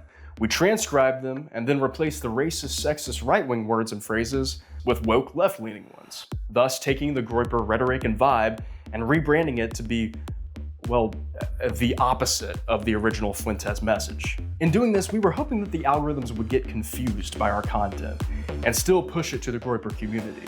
We'd be feeding the Groypers left-wing content and they wouldn't even know it. That is, if we were able to pull off the Fuentes disguise. If we looked like Nick Fuentes, and if we talked like Nick Fuentes, could we trick the Groypers into listening to what we had to say? Well, you tell me. RPG sent $20. Hey Coop, just wanted to thank you for your impassioned and unapologetic defense of La La Land. I got called gay for giving it a 10 out of 10, so it was a major relief to be vindicated by the leader of straight white men. Favorite song/scene? Favorite song/scene? I don't know. I don't want to go that far, but it is objectively one of the greatest movies of all time.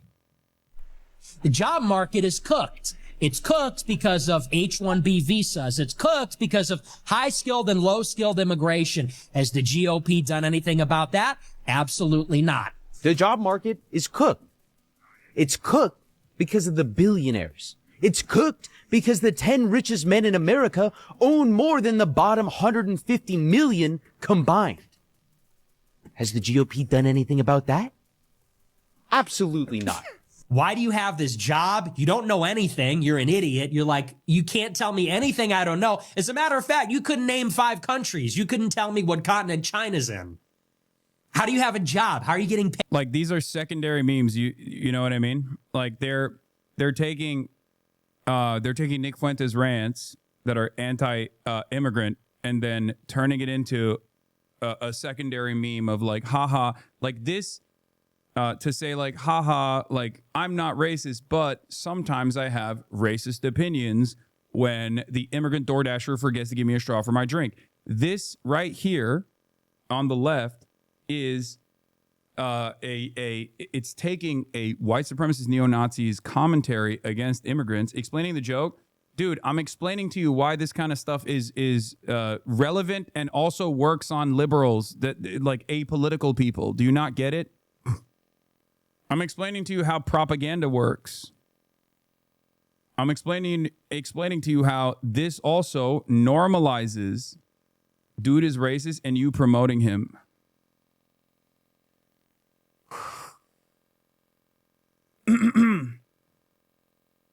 Let's continue. Aid.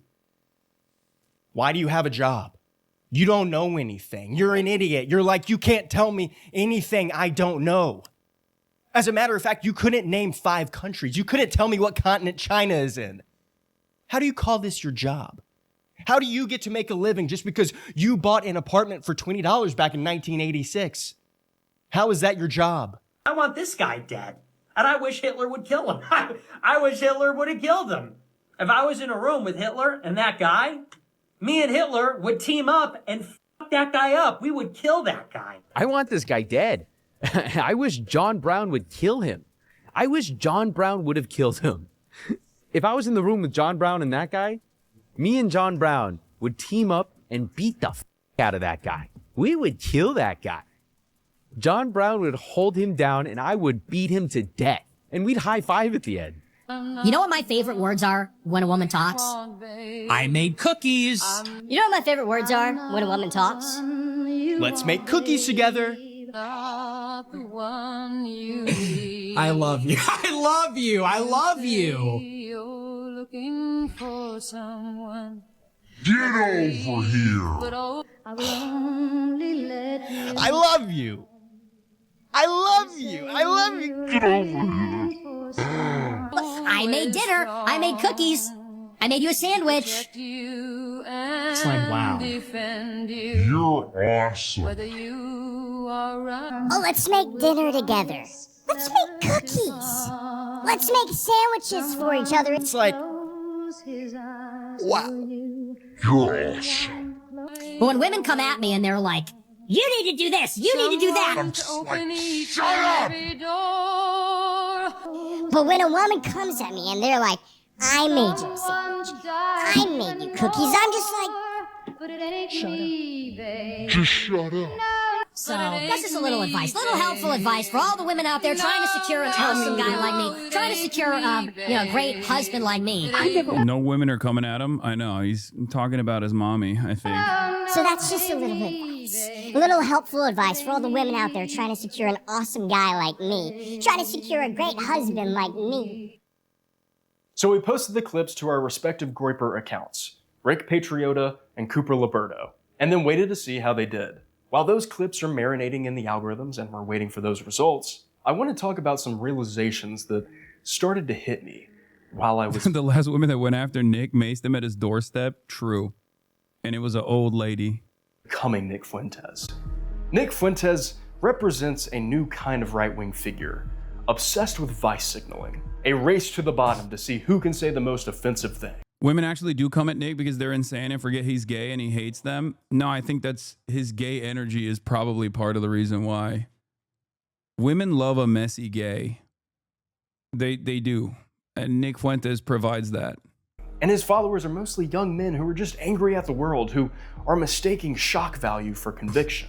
But when you pair that energy with calls for law and order, or support for arresting people who criticize Trump or ICE. It all starts to feel contradictory. And honestly, f***ing lame. It's kind of hard to sell yourself as a rebellious truth teller when your version of rebellion is demanding obedience to authority. What's most telling is how unstable his ideology is. Nick's talking points shift constantly, and it's only a matter of time before they start looking as cringy and outdated as Ben Shapiro's are now. Oh, he's so hilarious. Oh, he's so charming. Oh, See you on December 12th, there was more of Andrew big Schultz bro? really massaging Mamdani. That's why this intellectual fascism he tries to push never really fully works. Nick, you're gonna hate to hear this, but JD Vance has the same problem you do. You can't nerd your way into making authoritarianism sound smart and cool. If you look at the legislative text that they gave us, they tried to turn on two separate provisions that would give healthcare benefits to illegal aliens. The moment you try to justify it with reason or theory, it collapses. Because these protesters are out of control. They're emboldened. Trump won the election. We have federal law enforcement. They're enforcing the damn laws. They're taking people that have no legal standing and they're removing them from the country. That's the law. But that doesn't mean we should just ignore it. Just because he sounds ridiculous most of the time doesn't mean we should just let Nick Fuentes run his course. Because we are at a crossroads. We are at a point of immense failure of liberal democracy. We are at the point of the majority of neither party fighting for anyone but billionaires and mega corporations. And we are at the point where something new must be offered to all Americans, to everyone. And like Nick, I want to play the long game here. I want to imagine what can come next after Trump. Because whether you like it or not, there is no normal to go back to after this. The neoliberal policies that have shaped the Western world over the past 50 years. What's the best way to de-radicalize someone from leaning towards Fuentes' perspectives? Explain to them that it's not actually organized Jewry that is responsible for all of the pain and destruction that they feel in their lives, or the lack of hope that they experience, that their landlord is not Jewish. Well, it could be, but in general, it's not because of organized Jewry that is the reason as to why they're feeling this kind of stuff. It's capitalism. You know, there are capitalist Jews as there are capitalist WASPs. Ultimately, they align on their class position, not on any other ethnic or national boundaries. They operate on the boundaries of profit and expanding profit. There are capitalist WASPs, yes. Are on their way out. This is the critical point of change. I guarantee you that the first candidate and party that can champion an economic populist message will come out on top, whether they're a Republican, Democrat, or some new party. Okay, so how did our Groyper videos perform? Let's start with Rick Patriotis. First of all, Eric's TikTok account got completely banned just a couple of days after starting it, and they provided no reason. Woke. The wokes got him. Reason as to why. He appealed it and was not able to get it back. Was it because Larry Ellison thought he was being too woke about Israel? Maybe. So no views for Rick on TikTok. However, Instagram was a different story. In total, all 4 videos received 1,839 views, with the video about being a Republican shill outperforming the others by a ton. This was the video that did well across all platforms. Now, YouTube was kind of a weird one for Mr. Patriota. So, 2 of the videos that I uploaded to YouTube got some form of blacklisting. The video in which I said, John Brown would hold him down and I would beat. That got actually age restricted. And then, crazily enough, the one where I'm shitting on Israel. We need to confront Israel like we confront Putin. Like we confronted apartheid South Africa. That got fewer views. That got 2 views.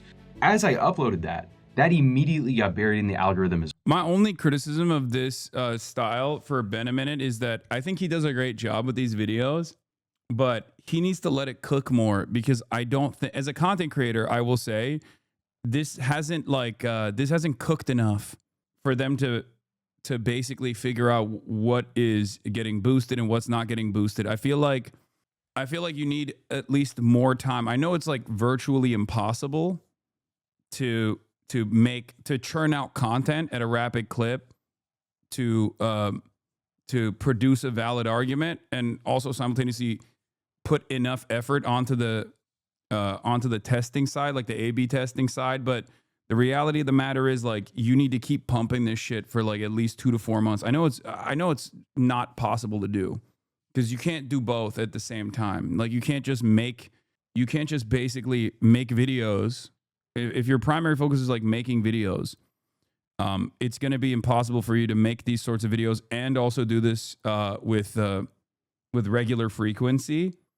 But you need far more volume to be able to understand the analytics as well. But in total, he received 3,046 views from YouTube. I guess the only way to do that would be to stagger projects to make sure that you have, maybe a different form of content in between, and then have these like longer projects that you work on to put out there once every like 5 months or 6 months, And the comments were very interesting. He's 28, I'm 46, and this holds true. Reagan, both Bushes, and Trump. Each and every one of them dumber than the previous one. And each and every one of them actively made life in America harder for everyone who isn't a multimillionaire. Hell yeah. There's something there. That's what we're looking for. That is what we're looking for. That's the best comment that I think we could have gotten on one of these videos. Is this the liberal Nick Fuentes? Laughing, crying emoji. Okay, so what about Cooper Liberto? How did he do? Well, first of all, Cooper was able to evade TikTok's grasp and was not banned for posting his content. He received 1,084 views in total, with the majority of them going to the pumpkin grabbing video. And this one really performed well with a ton of engagement and comments. And of course you have a guy saying, Nick, is that you? Nicky always grabbing his pumpkin. Oh my God. Now, Instagram was Cooper's worst performing app. None of the videos really took off. They all got around like 100 views. But he did get some pretty important Instagram followers. The political tradcath. This is my first follower. He seems to be a Groyper. And then lastly, on YouTube, he totaled 1,780 views, with most of them going to the La La Land one, funnily enough, and the motivational video. You have one life. It's not very long. It's not as long as you think. He received 5 new subscribers, and here's what some of the comments look like. Nick, WTF is this? This is Nick Fuentes without Nick Fuentes. Keep it up, though.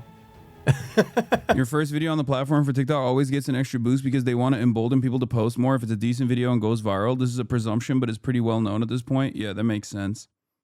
It's like it's the drug dealer method. First hit is free. The hit being virality. I love that. Bro speaking facts. In terms of trying to get leftist woke talking points over to the Groyper audience, would you call this a success? I think overwhelmingly, this was a success. And I think it's demonstrated by the fact that people are indeed commenting, is this the liberal Nick Fuentes on both of our videos? People are actively seeing, like, there is, you can call it a Nick Fuentes, but there's this idea that stuff is really broken right now and that the two-party system or the two parties that we currently have are garbage. They're not serving our material interests. They're not serving the people. They're captured by Israel. They're captured by corporate political action committees. Like, they are demonstrably failures at improving our lives. And people see that and they're upset about it. This shows how big of a failure the left currently is in the United States as a consequence of neoliberal Democrats pulling away, ratcheting further and further to the right. Because clearly there's an appetite for the opposite. There's an appetite for material action to be taken to improve people's lives. And folks on the left just aren't doing it. And that, of course, gives the leeway for bad faith actors on the right to jump in and capture this audience that should not be captured by folks like Nick Fuentes. So yeah, I think it was pretty successful overall. I think it was a success to some extent at the very least. What would you say? I think the fact that all 3 apps saw us as somebody who should be shown to more Groypers and be pushed out throughout the community. And I think in terms of infiltrating the Groyper community, we did that. That was a success. In terms of getting our points across as leftists, as woke propagandists online, I don't know. That's a little more like nuanced thing to measure. I don't really think we can tell from just the comments that we were reading. But I do like to think that at least one person, one Groyper, saw one of those videos and said, yeah, I like this guy. I hope he becomes the next Nick Fuentes one day.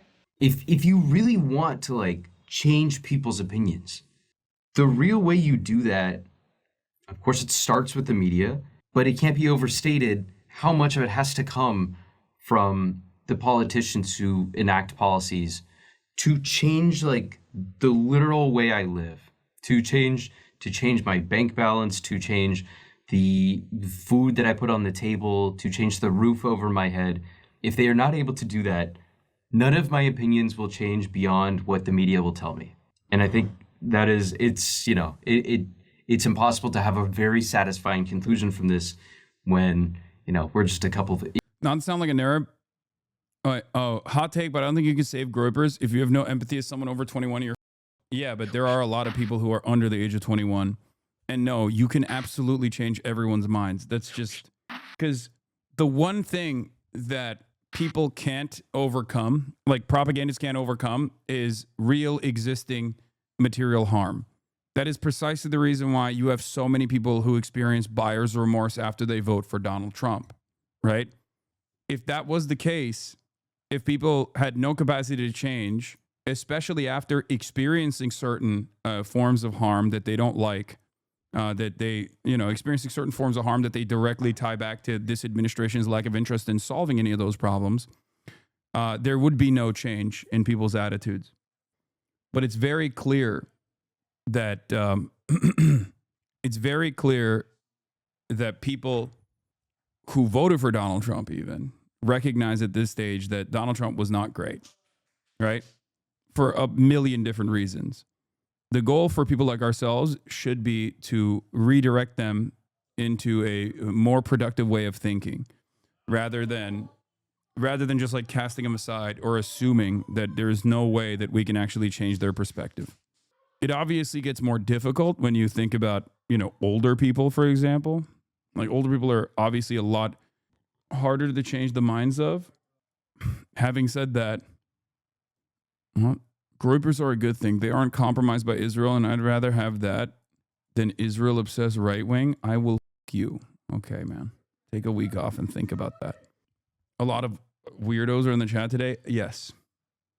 Fuentes' whole appeal comes from being an outcast who could say taboo things. This means all Republican establishment attempts to create a diet Groyper will fall flat. What's even the point if it's not edgy? But it's also a problem for Fuentes himself trying to build power. Sure. Yeah. Bry Lilith. Nick Fuentes says he's not against grooming, that he's been on a crusade against the age of consent. Against sexual propaganda and grooming. You know what? I'm going to say something controversial. I'm not against grooming. Adolescent puberty, the right is in a perverse way adopting the left's paradigm on sexuality, where they're saying, don't sexualize our kids. They got to be 18. And I've been on this crusade about age of consent unintentionally over the last couple weeks. They get out of college when they're 22, 23. Then they think about marriage. Sorry, no.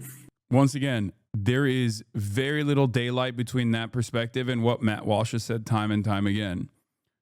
And that is a part of the reason why he is able to infiltrate these spaces.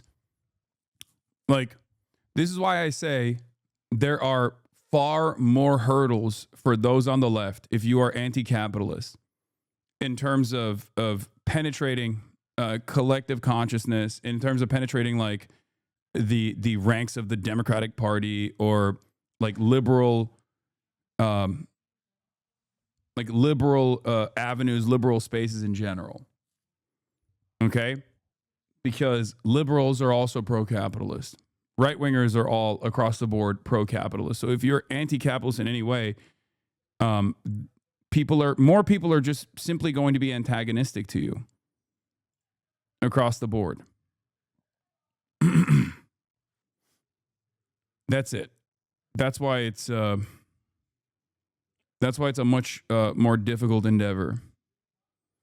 The pendulum will need to swing back. We're not there yet. I mean, it's just that while the pendulum is swinging in some direction against liberalism, the problem is these other versions, like a more like fascist or a left populist, fake left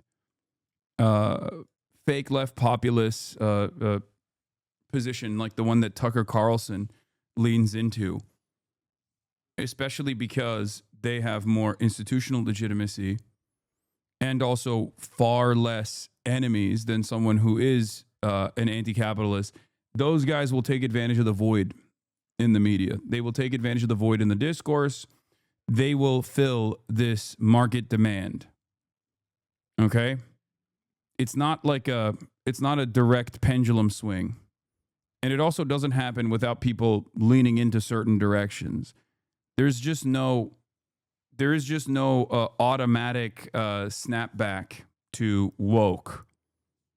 People have to say enough is enough. Like, we got to get more woke right now. And only after a while, only after people have been burned too much by the anti-woke initiatives, do they turn around and actually find themselves convinced that maybe this anti-woke stuff was bullshit. My dad's fiance told me the other Thanksgiving that she's over Trump and is totally in the Marjorie Taylor Greene, Nick Fuentes sphere now. It's not just men, it's middle-aged women. She told me Trump isn't America first enough for her anymore. Yeah, see, that's a perfect example, because Trump isn't America first, right? Because he's a capitalist. He cares about the international, he cares about the super-duper wealthy far more than he cares about the average Americans. But the problem is they're going from Trump to a different version of Donald Trump, or a different version of like fake populism when they move on from Trump to someone like Marjorie Taylor Greene. The reality of the matter is Marjorie Taylor Greene isn't like pro-America either. She's anti-Israel, sure, but she's basically like her anti-Israel position is being used as a mark or as a representation of how untarnished she truly is, if that makes sense. You know how people say, do what you love and you'll never work a day in your life? I was just reflecting on my fantasies. I never daydream about doing comedy in packed stadiums. My fantasies involve sitting around a campfire at Dave Chappelle's farm and making all the greats laugh. I want to be the funniest person to the funniest people. I thought I had no ego. What is happening? But it's just egotistical cope. Yeah. Tucker's using language like material conditions in his anti-immigrant rhetoric. They're disguising their language. Yeah. I regret to inform you that another Taste Atlas cuisine tier list has hit the broadcast, and they disrespect you even more than they did last time, cousin. I don't know. I just clicked on it, and it says 4 days, 20 hours, 48 minutes, and 45 seconds. I'm not seeing this. Should I sub to you as 35 off till Monday? If you want to. There's an interesting common point between Hitler and Fuentes. Both have characteristics that go against their discourse. Small, brown-haired, sickly man going for Aryan supremacy, Mexican guy going for white supremacy. In both cases, it requires their supporters to accept a fundamental cognitive dissonance. Rational thought is therefore out the window, and further incoherent discourse and actions is accepted. Well, you also have to understand there's a lot of people in the Groyper fan base that also aren't white. There are a lot of non-white Groypers out there. And it's the same reason as to why people actually want Ben Shapiro and his commentary to resemble masculinity, or Sneako's commentary to resemble masculinity, because Ben Shapiro and Sneako aren't aesthetically masculine people. They're far from it, right? But they represent a lot of insecure men who want to basically see themselves as masculine people without actually looking the part. So in that sense, it's actually very effective, because the audience sees themselves in the people that they're watching, and they go, oh, as long as I say the right words, as long as I, abide by a right-wing worldview, then I am presenting myself as a masculine person on the internet. And I don't actually have to, like, I don't know, hit the gym or do the work necessarily, or even look the part. My false understanding of masculinity can be fulfilled by simply being a right-wing guy. And the same goes for Nick Fuentes. Oh, I'm a traditional Catholic, and a person in the margins who is radical because I'm a person who is a radical who's speaking truth to power, just because, I'm a dangerous radical in my political rhetoric because I'm channeling the exact same point of view that Nick Fuentes is channeling. And Nick Fuentes is Mexican, and maybe you're also Indian or Mexican or Latino or some kind of non-white, but if he can do it, you can do it too. Like, relatability, I think, is a big part of this. Relatability plays a major role in this. If people can see themselves in, if people who are watching can see themselves in the shoes of the commentator that they're watching, it makes it a lot easier to take on their message. Wash before B43R. Thank you for the 10 gifted subs. Yeah, that's part of the reason why I think you're seeing a lot of. That's why you're seeing a lot of the DEI initiatives in the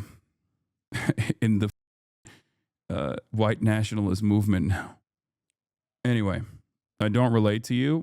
Yeah, many people don't. And I think that plays a big role in why a lot of people develop resentment towards me as well. I understand. Yeah. Will you be gaming anytime soon? Yes. I remember you wouldn't touch this guy with a 10-foot pole to not give him relevance. You think you could have pushed back more and sounded the alarm bells when he was not as famous so that people like Brad didn't have him on? The first time around he did. I did do that already. It didn't work. At this point, it's impossible. Especially considering that he's getting highlighted by, the New York Times and stuff like that. It's just not happening. There's not really anything I can do. Yeah, at least in this comment section, people are all over Trump. What is this? Shit's getting so bad my conservative cousin turned liberal right at the Thanksgiving table. Yeah, I think this is going to happen more and more. But in this environment of instability, I worry that there will be people that try to move. There will be people that try to move the Trump supporters who are now experiencing buyer's remorse in more dangerous directions.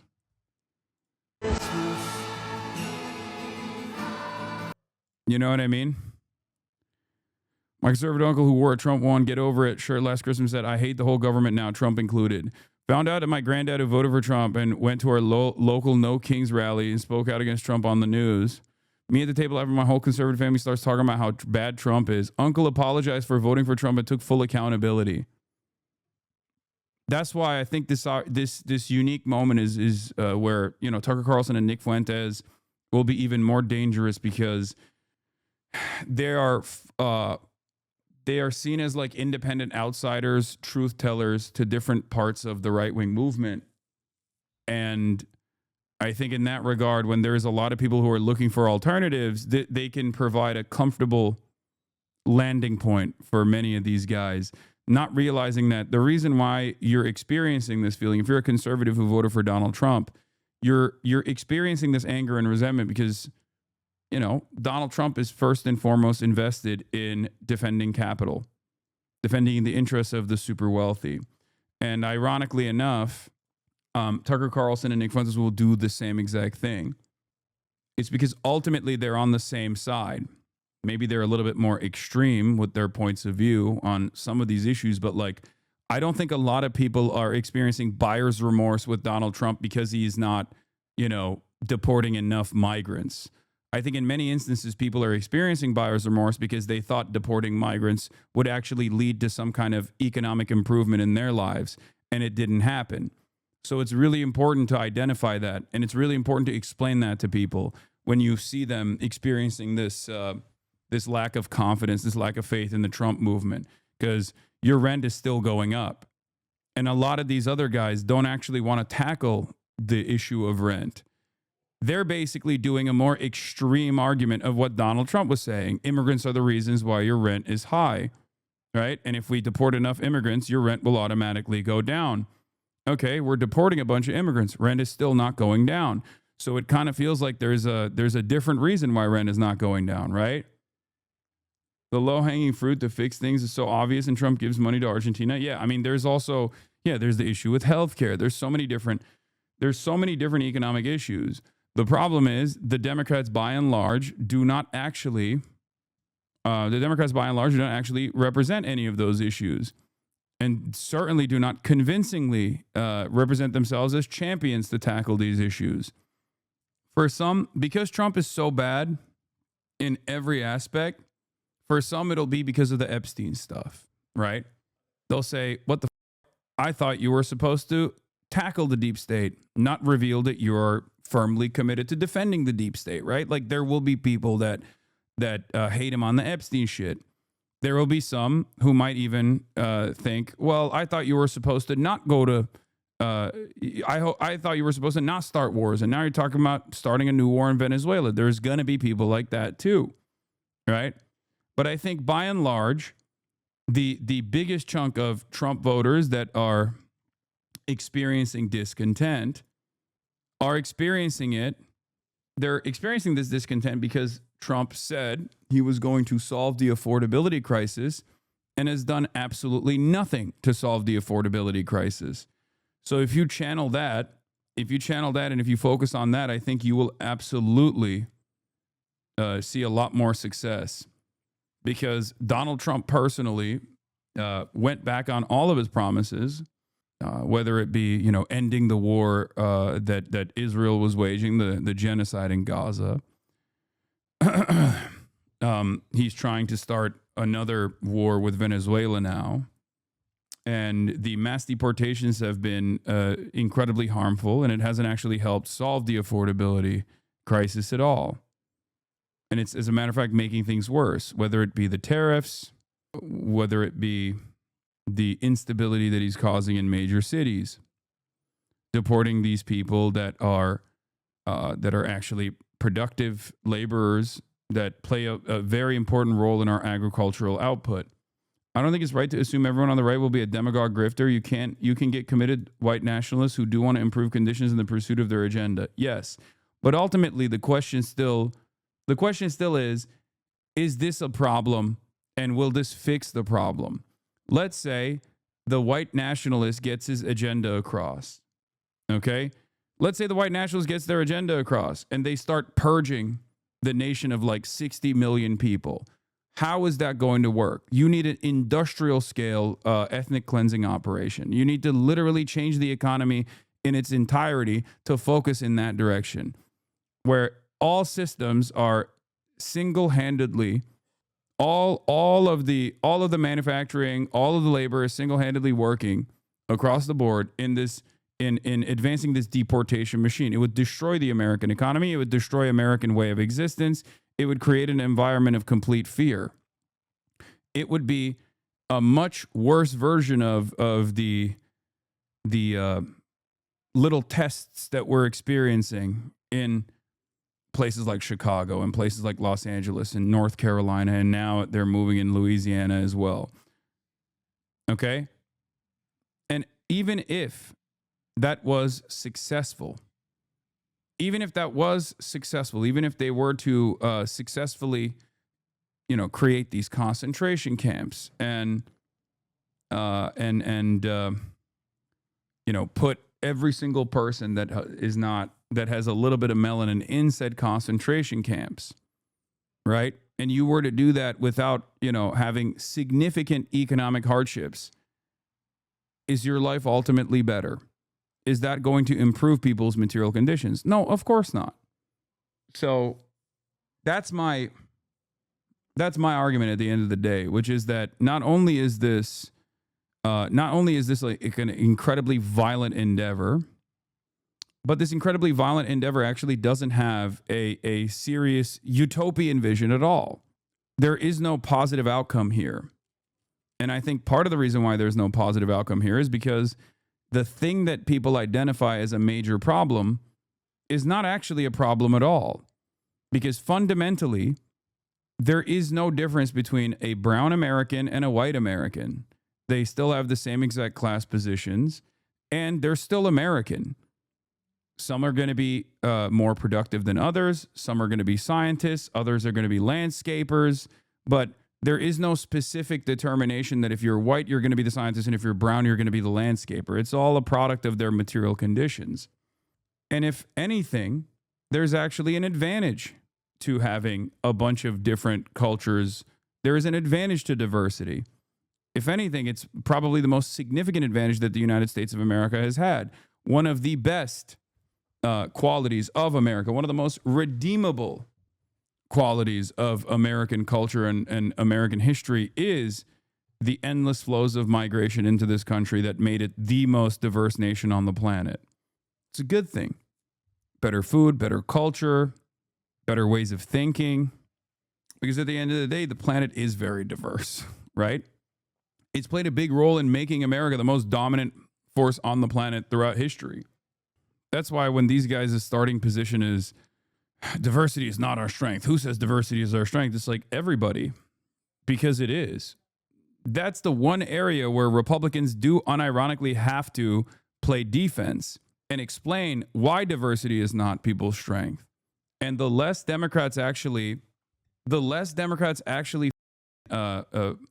present this, because like, you know how I said it's easier for right-wingers to make a convincing argument by simply saying common sense and pointing to things around them and then demand more of the pre-existing structural inequities without coming across as though they're like, I don't know, being violent, for example. You can kind of do that on the liberal side with this issue, okay, with diversity. Because the established understanding is your neighbors are cool. Unless you live in an incredibly segregated neighborhood, especially if you live in cities or even if you live in like rural parts of the country, you're still encountering, because America is such a diverse nation, you're still going to encounter people of different backgrounds. And therefore,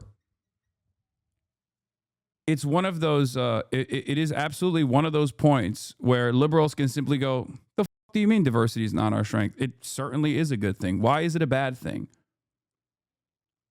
Diversity of color but not experience or opinion. It's about conformity to elitism. No, diversity of all sorts is good.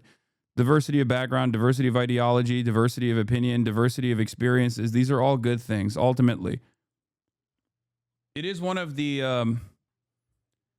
it is certainly one of the arguments that you can present without having to like even back it up with evidence, although there is evidence to it. But the cultural enrichment alone is how a lot of people understand this. And it doesn't, and I'm not talking about just people who are liberals or woke or whatever. I'm talking straight up like regular ass people. Even right wingers understand it to a certain degree. Okay? Anyway. Right, but liberals double down on the melting pot idea when you try to have to conform to their ideas and what makes a good person versus everybody else's life experiences forming a democratic society. What do you mean? I don't fully understand that. I have a tinfoil take that the U.S. census has always favored white supremacy. Therefore, there's never been a true count of all the global majority demographics in this country. I don't know about that. All right. For the record, even diversity is a strength and it is an objectively good thing. And that is precisely the reason why you see racist right-wing rallies taking place, like the EDL rallies where people like defend England. Okay. And then after they're done with those rallies, they go and get a pint and curry. How are you going to sit around and say diversity is a horrible concept while simultaneously and demand that there is we are devoid of said diversity, and then turn around and be like, yeah, it's time to get a proper curry, mate. It's so stupid. Anyway, let's get into dispatch early. Let's go, baby. Promises made, promises kept. You already know what it is, okay?